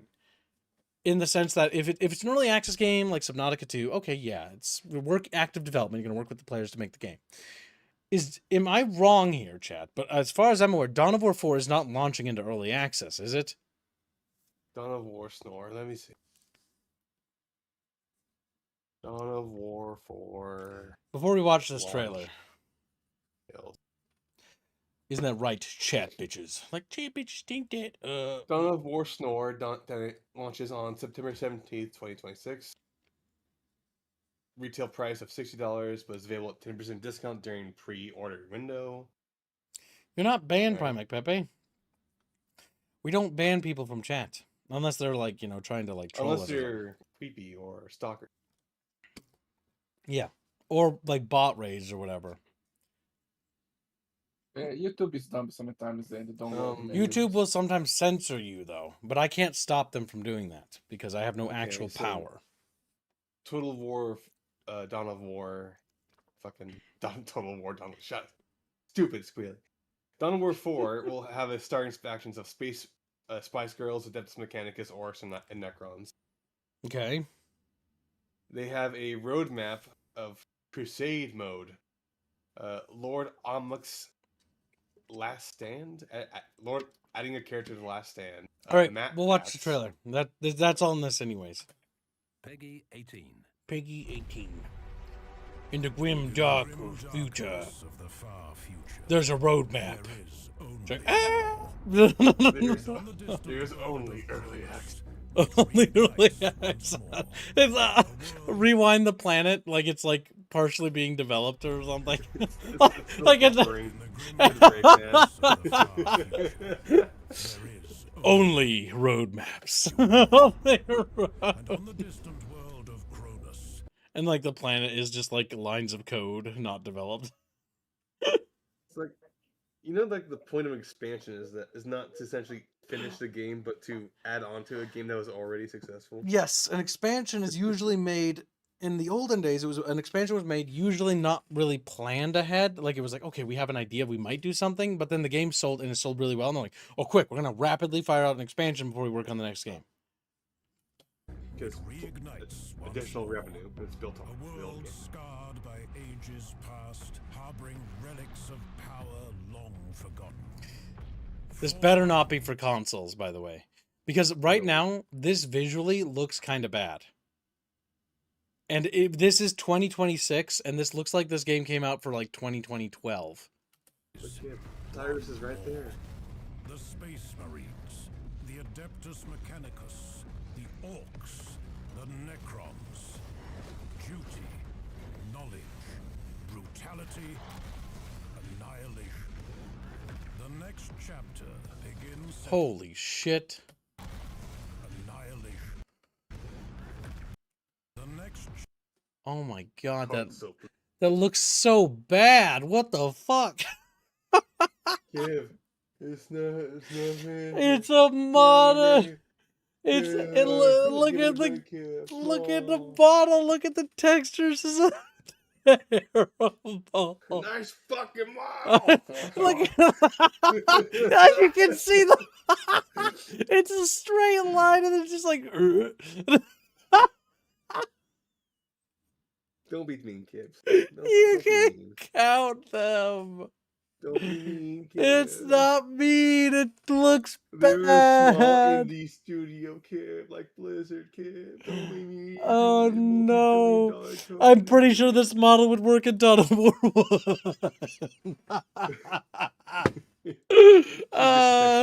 It's. I don't know. I think the textures in Dawn of War 1 are now higher because of the Oh no! This is pretty bad, chat. Now the gameplay might be fun. It could be a fun game, but like, holy shit, does this look stylistic? Come on, This people is bitched about sty- the realism in 3. realism in It's so 3? realistic. What the fuck? It's That was so a realistic, realistic as man. fuck. That looks like a guy It's so doing a realistic. fucking flip. Fucking. Oh my god, Chatfishes. It's a TD studio with only 50 developers, kid. There's no movie. It only has 50? Okay, that's actually tinier than I thought. I was expecting at least I don't 100. know. That's probably not to you. How many- Just be joking. Google, how many people work at King Art Games? I'm curious. King what? They're called King Art Games. King Art. Yep, King Art Games. They're the guys that made Iron Harvest. They're making this. This Damn, model... it's gonna fucking suck. Yeah, Iron Harvest sucks so bad. Oh no. It was so bad. Over 100 people. Oh my god. 100 people made this. Over 100. What the fuck? Why does it look like the model looks terrible? Like, this doesn't look good. Like, okay, I hope to God that the gameplay just makes me go like, you know what? It doesn't matter if the game looks like potato. The game's really fun. You know, because I want this game to be good. I really do. But, like, I cannot in good consciousness say that this looks good. It doesn't. I'd be lying to you. This looks terrible. Like, the raven, where it says on the texture work, right in its name right there, underneath its head. Like, I can count the fucking pixels on the texture. From here. It's a little indie studio. It's not indie. It's got a publisher. Little indie studio, come on. You have a new donation.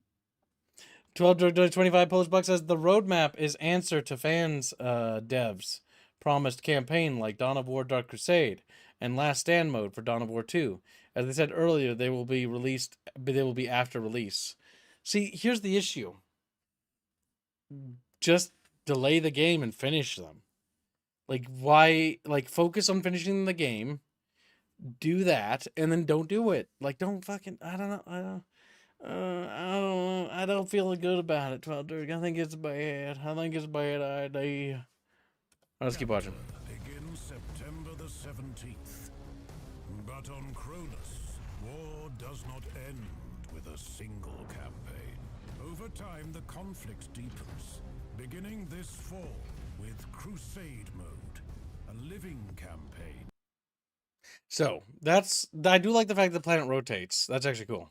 Beginning this Let's fall rewind that for a second. with Crusade mode, a So that's sort of like the old Dark Crusade. Now, I assume they're going to add more factions and stuff to the map.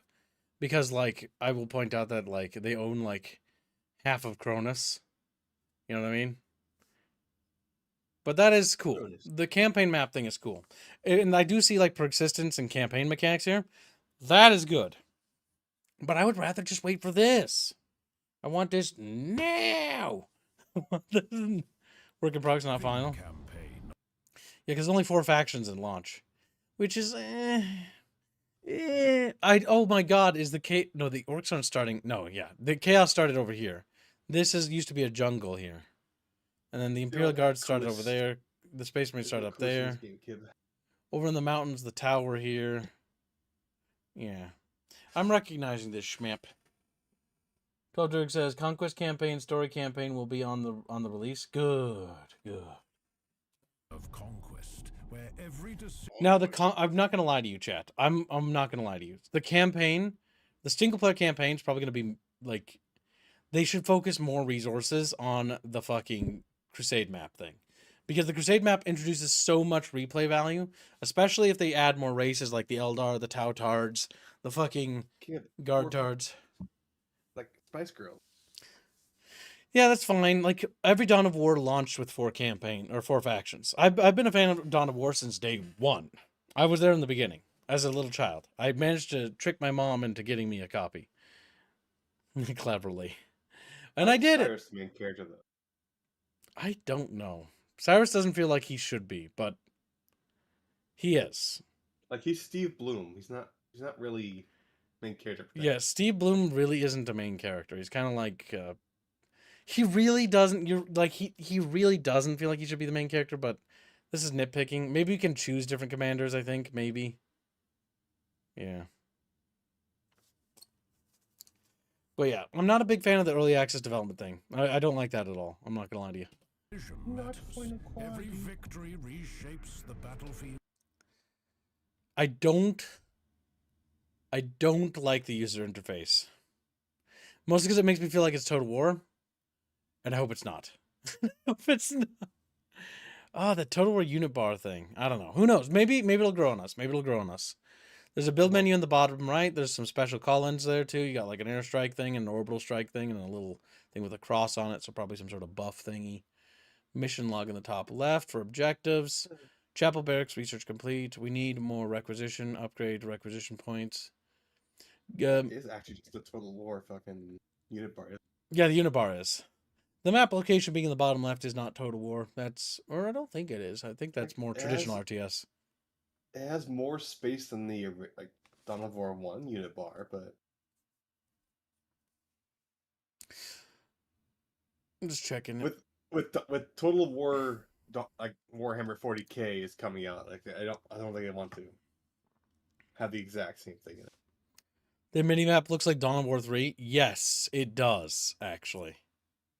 This map is also pretty tiny. Because you can see the green box for the window of the monitor actually occupies a good chunk of the map. It's also a weird angle that I don't find that racist. You find that racist, did you say? Look at that angle. It's wrong. The map is like diagonal, yes, but it's like upside down. It's not fully diagonal. You're also, the camera's facing south because north is actually the opposite angle.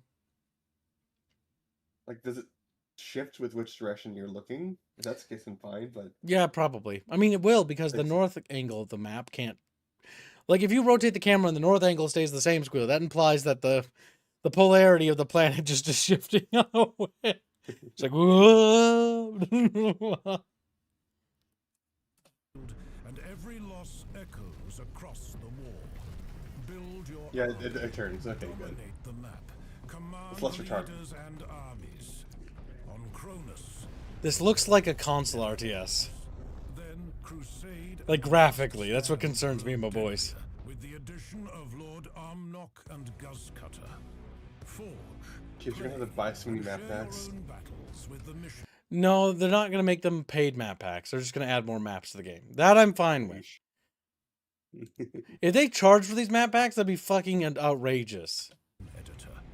Return I mean- to Aurelia, homeworld of the Blood Ravens. Story prologue? What? Relics ignite deadly new It's- conflicts. And finally, Yeah. the war is reborn. A new campaign. An expansion is planned for 2027. Probably guards if I had to, had to wager a guess. Endless war. Because guards are already in the game. Chaos. Members only. So if they're going to do an expansion, I hope to God they do like a pairing thing where they don't do like an individual faction. Like it should be guards and chaos, in my opinion. Guards and chaos would be a good expansion. And the next one should be like Tau and Eltards. There you go. Poof. No, kids. They'll do Sisters of Battle before that. Oh, sister, we don't need more human factions. We already got too But many. they want to do Sisters of Battle, kids. They're popular because they have lots of people drawing fan art of them that doesn't look like the actual art. So long as they make the Sisters of Battle actually fun, because they were fucking. I hate the Sisters of Battle from Dark Soulstorm. I didn't like them as a kid. I hated them. As an adult, I still hate them. I think Sisters of Battle are lame. The more I think about it, the more I realize how lame they are. Like they're literally just like the appealing faction. Like, by the way, there's also a faction of just women. It's like, oh, Sex appeal fashion. That's what it is, kids. it's just tacky. And then they make the models really ugly. So And they're hideous. They're not even hot. They're ugly. They look like can't fix that. man jaws. Only the fan art makes them look good.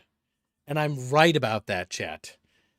Because Dawn of War 1 Soulstorm, yes, the women didn't look terrible there, right? But like you look at modern Sisters of Battle art and you tell me if that looks cute. I didn't think so. None of you are going to raise your fence. You all know what I'm saying is true. Just like, whoa. I know, Chatfish. I know better. Victory. Victory. So September 17th. So let's see. What's the fucking damage, boys? So there's, it's good that there's like a roadmap of, I guess, like update stuff. The expansion, I assume, is going to be a paid thing. Includes year 1 expansion content. They're doing season passes. And there's that stupid symbol there. Look, it's here too, chat. With funding from the Federal Ministry of Research, Technology, and Space, Germany. This is a government-funded game.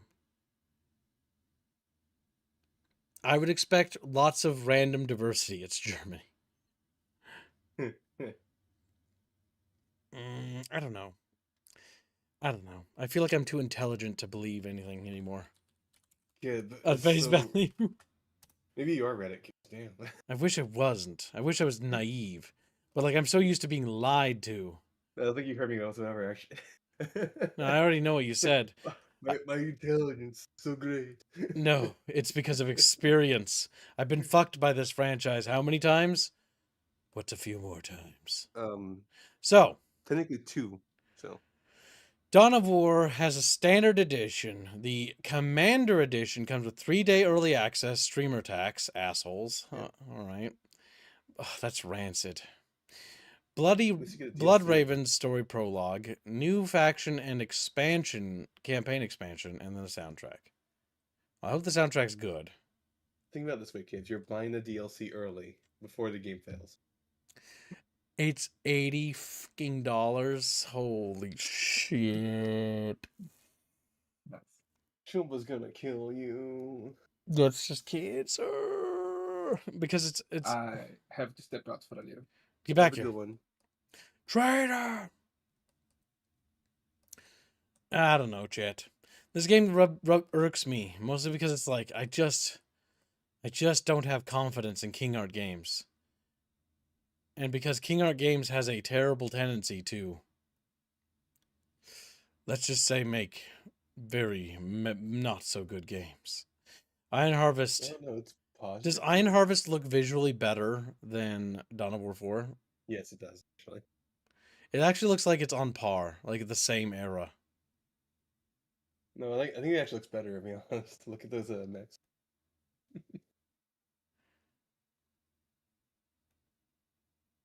Oh my god, the texture working is just as bad here. They just don't have good textures. Now, why was that, chat? It was because they made Iron Harvest for console. Let me check. Let me check. Dawn of War 4 Yeah, you check. Is it for consoles? on console?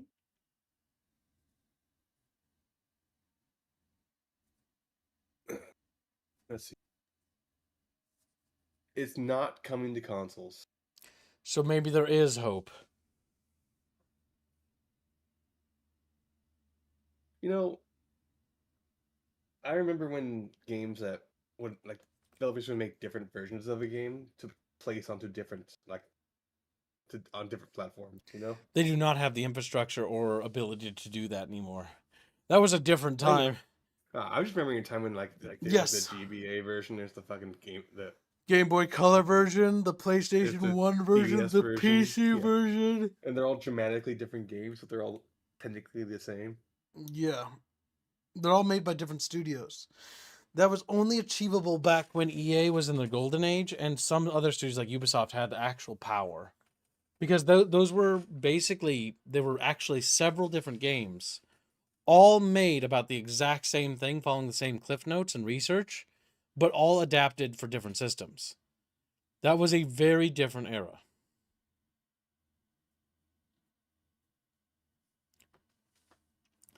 Trust me, I'm not huffing copium. I'm just going like, if this game is good, it's good, right? I mean, if it is good, that is what it is, right? It's good. But if it's bad, it's bad.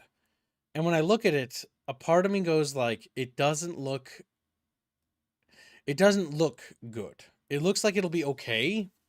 I don't think it'll be like a steaming pile of shit. But I don't think it's going to be like, it's not going to be the equivalent of playing Dawn of War 1. If that makes sense. So I'm like, you can't, it's hard to describe, chat. Dawn of War 1 had a box that had 4 fucking discs in it. 4 fucking discs, right? 4 discs. Huge manual, huge tech book, huge box, little flap, colored, pretty.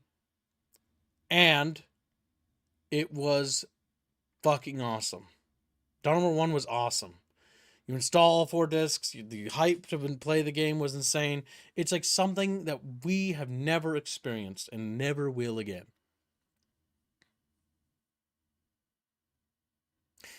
Man, I actually miss that. I miss having to have discs. I miss having multiple discs. I miss having this, like, when you install a game, it would have like this thing where it'd like be a briefing about the game and like this video, and it would talk about the game as you were installing it, briefing on the lore and the setting. Where the fuck did that go? That wasn't just amazing. That was artistic. That was artisanal. That was wonderful. That was beautiful. Fuck. Games should basically force you to go through that. When I buy this game, because I'm going to, because I'm a streamer, I want it to start as an installation and then start talking about the game.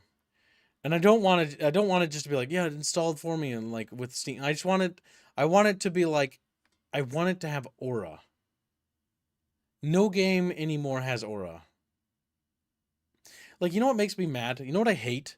If we wound back the clock, and I wound back the clock to when I was a little kid, and I saw this, right? I saw this trailer. I wouldn't ask certain questions in my mind, but I ask questions now because of certain things that have happened in the world. There's a black tech priest in this game, right there, right? Yeah. Doesn't matter. Just a dude. But a part of me asks, because I saw the German thing, I now ask in my head, is he there because that's just a cool character and that's just a guy they added? Or is he there because of a quota and a checkbox? And I hate that. I think I despise that more than anything else in the world. That thought even exists in my mind. But it does. And it exists for a rational reason. Is this character here for a purpose? Is it just because the game is good? And this is a really interesting character that we're going to get introduced to, and it's going to be really exciting to see a story and stuff like that? Back Tech Priest got dead. It probably does. He's probably going to get mauled by these fucking Necrons. But you know what I mean, right? And that's why when you see like certain corporations and you see like certain logos, it gives thoughts. Like, had I not seen that fucking German logo, I wouldn't be asking that thought in my head. But now I'm wondering if the identity of the game is compromised. Also, the Necron lore, I hate what they did to the Necrons. They used to be such a cool faction. They're so lame in the modern setting. Kings. They're just Space humans. Space Sim Kings. They're... Oh, man, Necrons used to be cool and they were mysterious. When they started to explain what Necrons were, it ruined their lore. Their strength was in their mystery and mystique. Made them feel unknowing, and that was a strength. Ooh. He made the little noise. Well, he got out of the way.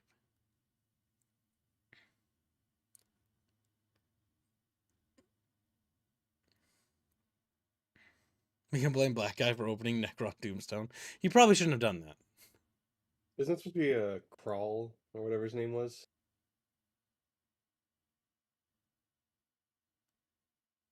He's dying as a hero. And the white man leaves him to die. Curious. Evil. Send this Guitari. Man, I hope this game's good. But I've got a bad feeling in my Juju vibes. I feel like it's going to be potato.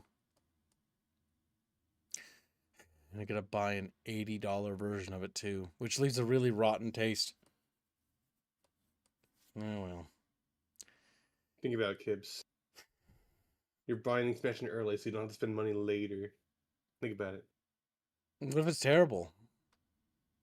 You still bought it. Sucks for you. Yeah, exactly. That's what I fucking thought, Squealy. You still bought it. It sucks for you. And you know what? You know what it feels like when you buy an $80 game and because you're a streamer, you play it and you can't get your money back? It feels like you're going to be eating extra spaghetti with less sauce, actually, for about a month. Because that's that money gone. Oh, man. And here I was hoping I could make nice spaghetti. Mangalette, it's not a choice. I wish it was, my dude. He says, no, Kibbs, don't buy the $80 version. Not worth it. The issue is, as a streamer, you have to. It doesn't matter. Now, the one benefit is a tax write-off, but as a content creator, if you are, you have to. It's first come, get first serve. Early bird gets the worm. You don't stream it, and people won't show up. Like, people that you would never get. And that's how you get new people in your audience. You gotta be on there. You gotta be on point. You gotta cover the new thing. It's out. You gotta stream it. You don't need to be, like, streaming it the minute it goes live, but you gotta stream it the day it comes out. You gotta do it. You cannot miss that.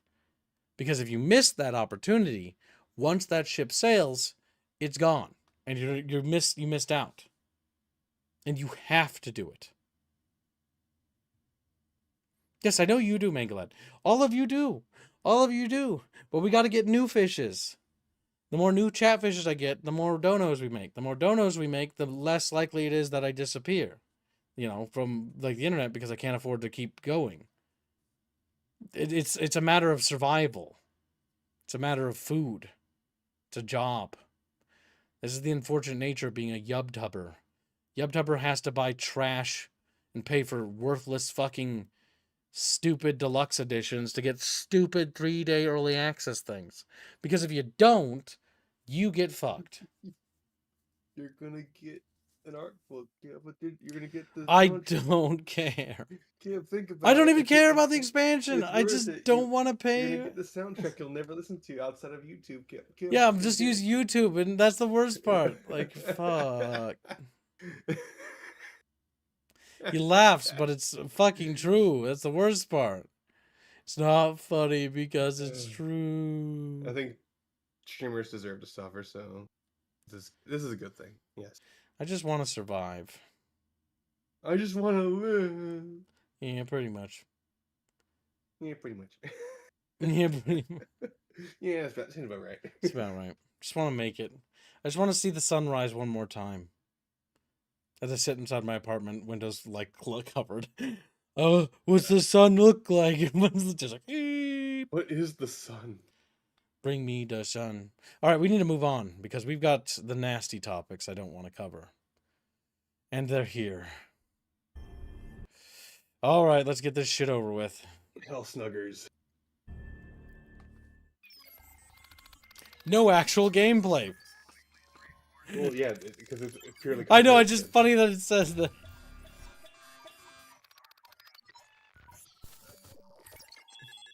There's also it comes with the insinuation that the humans of Super Earth are cool with the humans of 40K. Hello everyone, I am Mikael Eriksson, game director of Helldivers 2. Today I am very Helldivers 2. excited to announce a collaboration between Helldivers 2 and Warhammer 40,000. Look, for we're all upcoming painting models in our legendary office instead of For fixing those the of you who game. haven't enlisted yet, Helldivers 2 is a high-octane, Well, 4-player break, okay, co-op man, shooter fuck. where you fight as a Helldiver for democracy and the glory of Super Earth. Your mission? They should feature more friendly Liberate the fire in galaxy these. from evil, oppressive aliens threatening our way of life. At Arrowhead, we believe these two worlds fit perfectly together. He's as a studio guardsman. full of die-hard Warhammer fans, we are beyond thrilled to see this legendary warbond come to life. We look forward to revealing more later this year. And until then, we'll see you all on the battlefield. Yes, the Imperium of Man would destroy Super Earth. You're absolutely correct. They would not help Super Earth. They would not help Super. I said more friendly fire, Gregor. Just a little bit more friendly fire. That features So, this is what we call the jangling keys, Chatfish. Where's my keys? This is this sound that they're doing right now. Is it working, chat? Are you distracted? No? Well, fuck. Well, fuck. Unfortunately, the jangling keys have been noticed by the comments. As many people are talking about break glass in case of emergency, war bond. There's a lot of people break glass in case of emergency, war bond. Break glass in case of emergency, war bond. So, Helldivers 2 is collapsing on itself. It's actually going. And it's not going good. Do you see the latest patch they put out where they claim one of the most requested features is upscaling? Yes. It's incredibly it's insulting, honestly. So instead of showing you the upcoming war bond, right? So let's just take a step back and let's talk about the issue with Helldivers 2. Helldivers 2, people are sick of war bonds. People don't want war bonds anymore. People want to actually have content to earn. People are so fed up and so mad that they're basically crashing out, and Helldivers 2 is crashing. It's imploding and dying right now as we speak. The death of Helldivers 2 is already happening. And as it's dying, and as it's screaming, as it burns and comes crashing down, and the reviews are mostly negative, they decide to put out an announcement about a war bond that's going to cost $15, probably.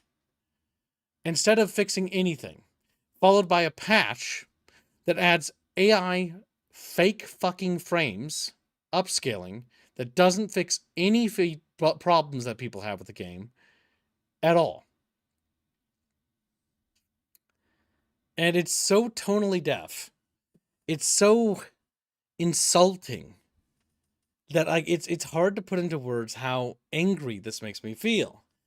Because what's annoying, and that's why I said today's going to be a tough day, because like everything kind of sucks. Like it's like been a lot of bad news followed by bad news. Now in the case of like Dawn of War 4, it could be good, it could be bad, who knows, right? It's going to be a coin toss. But in the case of this, it's going to be just bad. Now the Warbond could be fun. The crossover items from 40K could be awesome. But it's not going to address the problems people have with the game. It's not going to fix anything. It's not going to solve the fact that some people cannot play the game. There's a good chunk of my audience and people beyond that can't even get this game to boot anymore. And it grows more and more every year. And they could, well, not a year, but like every couple of months, every time they do a major patch, pretty much. And they haven't fixed the fact that the game doesn't run. It doesn't boot for like hundreds of thousands of people. Or not hundreds of thousands, but probably thousands to tens of thousands of people. Based on the actual player counts, because I actually have the player counts. And so it's like, okay, so it's not even working for some people. So people can't even play the game. And instead of fixing and prioritizing the fact that people can't even get the game to run anymore, they've left those people to fucking rot. And they're just fucking adding more useless shit. Instead of fixing the problems with the game, like the modders have, the modders are actually making it so multi-faction fighting is a thing. And that custom like equipment is a thing. They're not doing that. They're focusing instead on another fucking Warbond. And then they put out a patch about AI upscaling. Like, nobody wants upscaling. We don't need it. Nobody cares. We can upscale. Okay, so that means that you'll see fake frames, and so it'll make the gameplay worse. The only thing that upscaling can potentially be useful for is for very low-end rigs that are kind of like, they can kind of play the game a little better, but like their experience is still bad. It doesn't really fix the problem. It merely compounds the already growing issue. It's completely, oh my god, it's dumb. It's dumb. And so yeah, the patch that they did literally just is just that.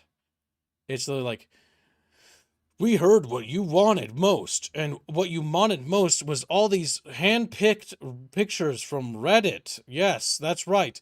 We hand-picked all the Reddit stuff. Only the Reddit stuff. We ignored everything else, and we only looked at Reddit. And we just got a couple of Reddit screen grabs, and that's what you guys wanted. And here's the picture, because we had to get a picture for proof, because it's what you guys want. We have to defend our point. It's that obvious. It's that people want it so badly that we have to take a picture to defend how badly you want it, because we know you're gonna not believe us at all. It's like you're almost like people in the comments are like, "What? We didn't fucking want this, so we don't fucking need this." It's like. And like, what does it add? It adds FSR. Oh, woohoo! I don't care. Sweet. It doesn't fix the problems. It doesn't address the issues. It doesn't fix anything. It doesn't solve anything. Fake frames do not fix anything. They just make your game fake. It doesn't fix anything. They're fake frames. Fake fucking frames. Reddit is pointless. You don't use Reddit. Literally just listen to what people are saying. I swear they only look in one place, guys. I swear they only look in one place.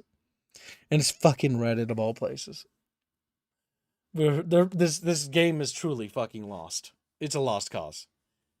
There was a time when Arrowhead would look at everything, right? And when they initially launched, and it was initially, when they were looking at not just YouTubers and their videos, but they were also looking at comments in comment sections. They were looking at discussions on various boards and forums. They were actually looking in every place, not just Reddit.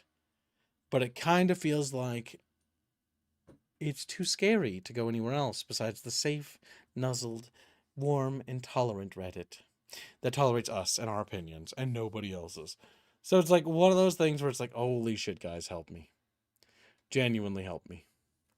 Like, genuinely, what the fuck do we do, boys? Like, we are so cooked. We're so fucking cooked right now.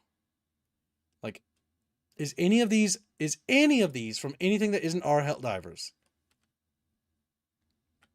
Our Helldivers. It's only from the one Reddit, too.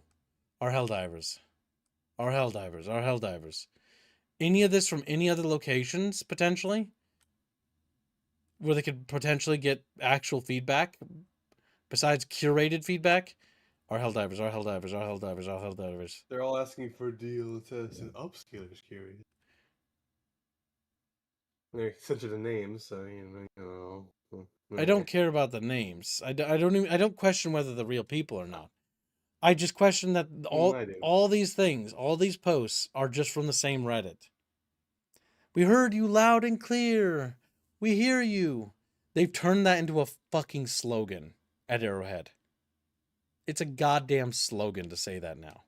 We hear you. We hear you loud and clear. Nice fucking slogan. Where's your fucking actions? Holy shit, guys. I love this game. But watching this is like pain. Because, oh my god. It's just, man. For so long, we've been looking for a game like Helldivers, right? To sort of like replace Halo as Halo kind of faded out of existence because Halo's incompetent now. It's run by people who don't like it. And then this shit happens, and it's like, and just when you think you're like, oh, we're back. We have like a game now. We have a game that's like for us now.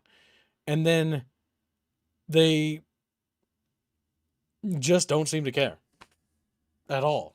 Like, oh, we're not going to become the monsters. We think DLCs are bad. DLCs are bad. Microtransactions are bad. We're going to say everything you want to hear. But then through our actions, we're just going to make content exclusively through war bonds. War bond, war bond, war bond, war bond, war bond, war bond, war bond. And oh, our game is not doing really good right now. Like, people are shitting all over our game because we're fucking up really bad. And it's not doing well. Oh my god, should we do something about this? I know. I got my idea, guys. Look, Warhammer 40k War Bond. Look at that. You're too stupid to know you're too dumb. You don't know any better. You little dumb fucking player, you little stupid fuck. Give me your fucking money, you little rat bastard. That's what it pretty much feels like. Oh my fucking god. It's just like, they don't care about the game anymore. They're jangling the keys. Look, here's a Warhammer 40k crossover. And it's like, holy shit, dude. Like, now is not the time. Yeah, I would like to see the Warhammer 40k crossover. I would like to play with it. But, like, now is not the time. You should have delayed this. There are times when things are appropriate to do, and there are times when there are things that aren't appropriate to do. And, like, when you're stepping in it real bad, and things aren't looking so good, maybe don't. Maybe just don't. Maybe just, like, okay, guys, like, we're going to delay the war bond because it's just not a really good time. Let's release the war bond when we're in good standing with the community, once we've earned it. And instead, nah, we're not going to fix anything. Here's AI upscaling. Shut the fuck up. And here's, yeah, we're listening. Look, here's a picture of the Reddit picture of all the places we got all the feedback from. One place. We chose one place to get all our feedback.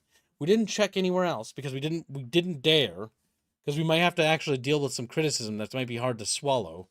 Oh, God forbid. And so, like, it's just the curated Reddit.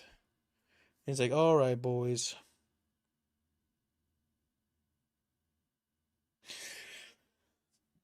It's just frustrating. It's like they don't care. And honestly, their actions speak louder than words. And the actions are they don't give a shit. We don't care. We don't hear you. Maybe we do hear you, but we just don't care. We're just gonna focus on war bonds and more war bonds, and that's it. I just don't get it, man. I don't get it. You're sitting on top of a fortune, and you're running it into the goddamn ground. You're sitting on top of this golden goose of a video game. It's genuinely a modern day golden goose game. It is the Halo of the current era. Halo's dead. Like, it may exist, but it is nowhere near what it once was. And this thing is just being, like, dragged around through the mud like they don't care. Oh, we won this massive success. Should we handle this with any bit of delicacy or care? Or, like, whatsoever? Or, like, try to care about it? Nah, fuck no. We don't give two shits. And it's just, like, really aggravating. It's really aggravating. Because it's like, I love this game to death. And it really feels like they don't care. Not only does it feel like they don't care, but it feels like it's so disrespectful. I don't know. It's like, okay, you fucked up, you made problems, you said you're going to fix them. And it's like, all right, you said that before, and you didn't do anything last time. And it looks like the same thing is happening again. You said it before, and you're still not doing anything. You still don't care. And I'm frustrated. It's like being there when World of Warcraft didn't listen, when Blizzard fucking ran that off a fucking ledge with every expansion and continued to push out the people that used to like it, and then came crawling back, like, wait, no, come back. It's like, well, you already pushed people away. They're not coming back. Take care, JC King. But there comes a point in which you can only push people away for so long until people aren't just not going to come back. Like, you're going to have some guy who's like plays your game, loved your game. He's going to boot up the game, like open up World of Warcraft, browse at his mounts, look at his little like fucking folders and stuff, and then he's going to like not even play the game and then close the game because the nostalgia of just looking at it was enough to tickle that little part of his brain to be like, yeah, that feels good enough, but I don't want to play it because I know it's not going to be anything of what I want it to be. I use restroom. I just come back to you talking about nostalgia and it being poisonous. Yeah, it's one of those cases.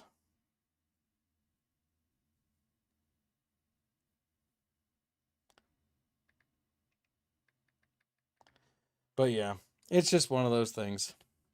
And so it's frustrating. Sorry, I just had a phone call. I got to call somebody back in just a moment after we end stream. Just a moment.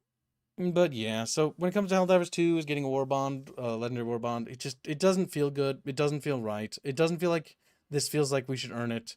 Like the player counts are abysmal. Dropping. Like it's not particularly good. I mean, you can check the year. Like they always drop pretty low around these points, right? Before like a huge expansion thing. I mean, it's summertime, so. But it's one of those cases of like, it kind of feels like, I don't know, it kind of feels like we're trending on a downward slope, but it feels like each trend upwards is going to be weaker and weaker each time. And it feels like if we don't actually listen, or, well, I'd say we as if I'm the part of them, if we don't have a dialogue with each other, I guess, in that regard, as like community and players, and it's not an honest dialogue where we're talking about actual problems, right? Instead of looking at what's curated and what's safe, you know, this game is never going to go anywhere.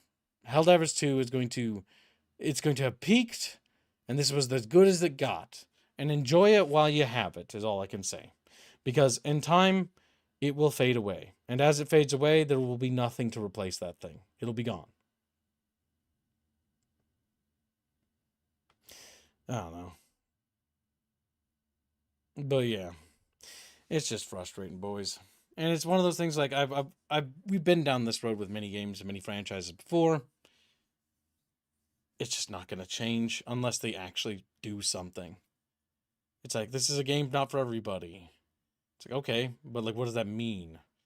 Not for everybody. Do you mean not people who are actually playing your game? Or do you mean like the people who don't play your game? And it feels like it's the people who play the game is not the everybody. Despite them having made a game. Like, it's like they're tonally deaf. Like, they don't understand power fantasy. They don't understand what it means to be special forces. They don't understand these certain things. It's like Helldivers aren't just generic Thief Troopers. They're special forces. That's what they are. And you need to acknowledge and accept the fact that the game is not what you made it to be because the players tell the story because of the Galactic War system. Super Earth is not evil. I'm sorry, and it might be hard to pill to swallow.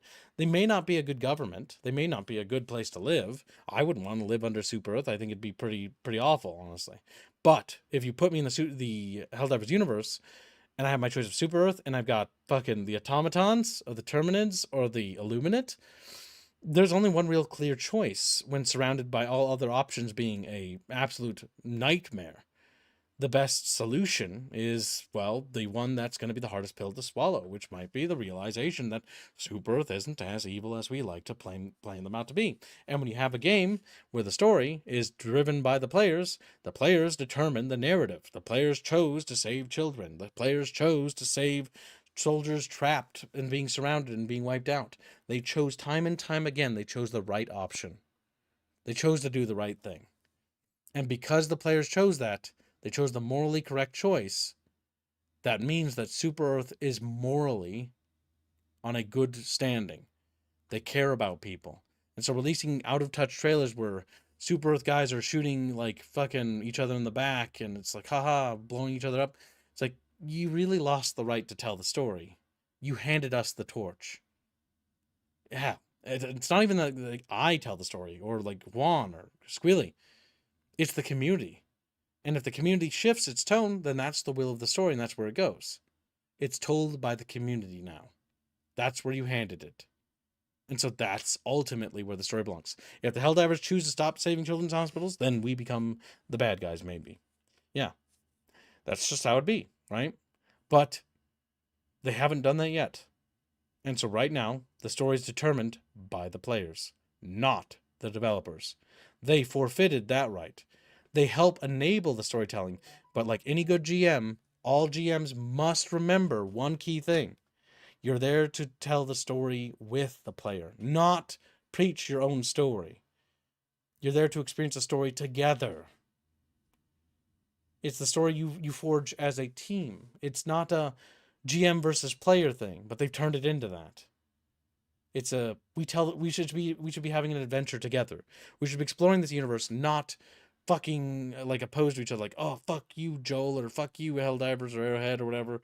Like you sabotage that. It should be like, oh cool, this opens up a new storytelling potentials. We lost that battle, but this could be like a huge like story arc about like this dark point in our history where we have to like come back from this hard battle. But it feels like they just sort of rip victories out of our hands. And when they do throw us a bone, it often feels like it's too little too late. You already introduced events poorly. Like the automaton events were terrible. Horribly balanced. They were set up in such a way that they weren't tested, they weren't play tested, and it was set up in such a way that it felt like we were robbed of victory. And then they kept bending the rules to make them more anti-player as time went on. It just can't continue. You just can't keep doing this. You gotta stop. You gotta actually just fucking genuinely stop and think about what you're doing. You need to actually communicate with the players. You need to actually be honest, and you need to stop fucking turning things into slogans like, "Oh, we're gonna listen this time," or "We hear you." It's like you said that last time. You said that last time. And nothing changed. This feels like a broken relationship. It's not going anywhere, you know? Nothing's changing. Nothing's getting better. Feels like we're just both waiting for this thing to fall apart. That's what it feels like. But yeah. I'm pretty sure like an era has been wanting to jump to a new project for a while now. So if they jump to a new project, like I'll check it out, but like they'll never have my support like they used to. They kind of burned that bridge.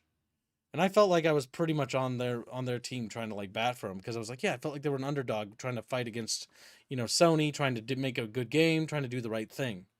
And so I believed that. And now that the dust has settled, it's very much not the case. And I just don't really feel like they're worth it. They're not worth defending because there's nothing they've done worth defending. They've spat on us all too many times. And the things that were Sony's fault, well, they were Sony's fault. Fuck Sony. But now we're at the point of, well, this isn't Sony's fault. This is your fault, Arrowhead. You did this. Fuck you. And we're reaching the point of fuck you because, like, the war bond for the Warhammer 40k thing should be something to celebrate. But it isn't. Instead, it feels like a jangling keys scenario. It feels like we're jangling keys to distract us from the elephant in the room. The game is not in a good place, and nothing is improving, and there's no plan to improve the situation. Please look at the jangling keys. It's a stupid strategy because all it's going to do is it's going to burn more bridges faster. The Warhammer 40k War Bond should have been delayed. Should have been delayed, at the very least, by like a few months, like several months probably, until the game is in a positive state. Launching that War Bond now, War Bond be like a is bad. celebration of the game being brought back to where it should have been in the first place. Yes, exactly. It's like, hey guys, we heard you, we listened to your feedback, we've re-earned your trust, and like, we've earned the right to ask for a War Bond because that's what they're doing. This is something that should be earned. Expansions aren't demanded. They're earned. A game earns an expansion. A game earns like something like that. It doesn't just get given it. I don't know, man. Pisses me off. Ain't no me. Just fucking So- sick of this shit. Cassidy has been a member for 37 months as a disciple of Squack. Hello, folks. I hope people are doing well. Anyways, this game is dead to me, and at this point, Star Citizen and Starfield is better than it. Now back to lurking I go. That's very hyperbolic. You don't know how bad Starfield really is. Do not say that. Mhm. Also, Starfield's significantly worse now. I almost forgot, Chatfishes, that me mooder, me mama wants me to go visit for dinner. So Friday sort of snuck up on me. Holy crap! But yeah, I did. fortunately, I'm not terribly late, but I will be running a little bit behind. Good thing she actually called me though. But yeah, so then there will be another stream we're gonna do, but the stream will be later. Good job, chat, on getting us about a third of the way to the daily goal. I sincerely appreciate your generous support. It means a great deal to me. And yeah, Kasovic, I totally get you being sick of that game. I wish I could play it with you, my dude. Like, there's several of you I wish I could play with in that game, Helldivers 2. But, like, it's just not doable anymore. Okay. Also, 12 Dirge, 25 billions. All that Reddit posts are a year or 2 years old. No one on Reddit currently asked for this. Oh, you checked that out? Oh, my fucking God. Oh, I'm gonna go to my mom and I'm gonna be ranting about something she doesn't give a shit about. I'm gonna be That's what I mean for you to show, chat. Let's take a look. Where'd you put it in the stream room, boy? In the stream room. It's the newest thing. That's the super squeaker. That's the wrong VC. You forget. Oh my God. Elden Ring. Pay to play. Arcade. Pay to win. The War Thunder. Pay to lose. Starson. Pay to pay more. And Helldivers 2. Pay to not play.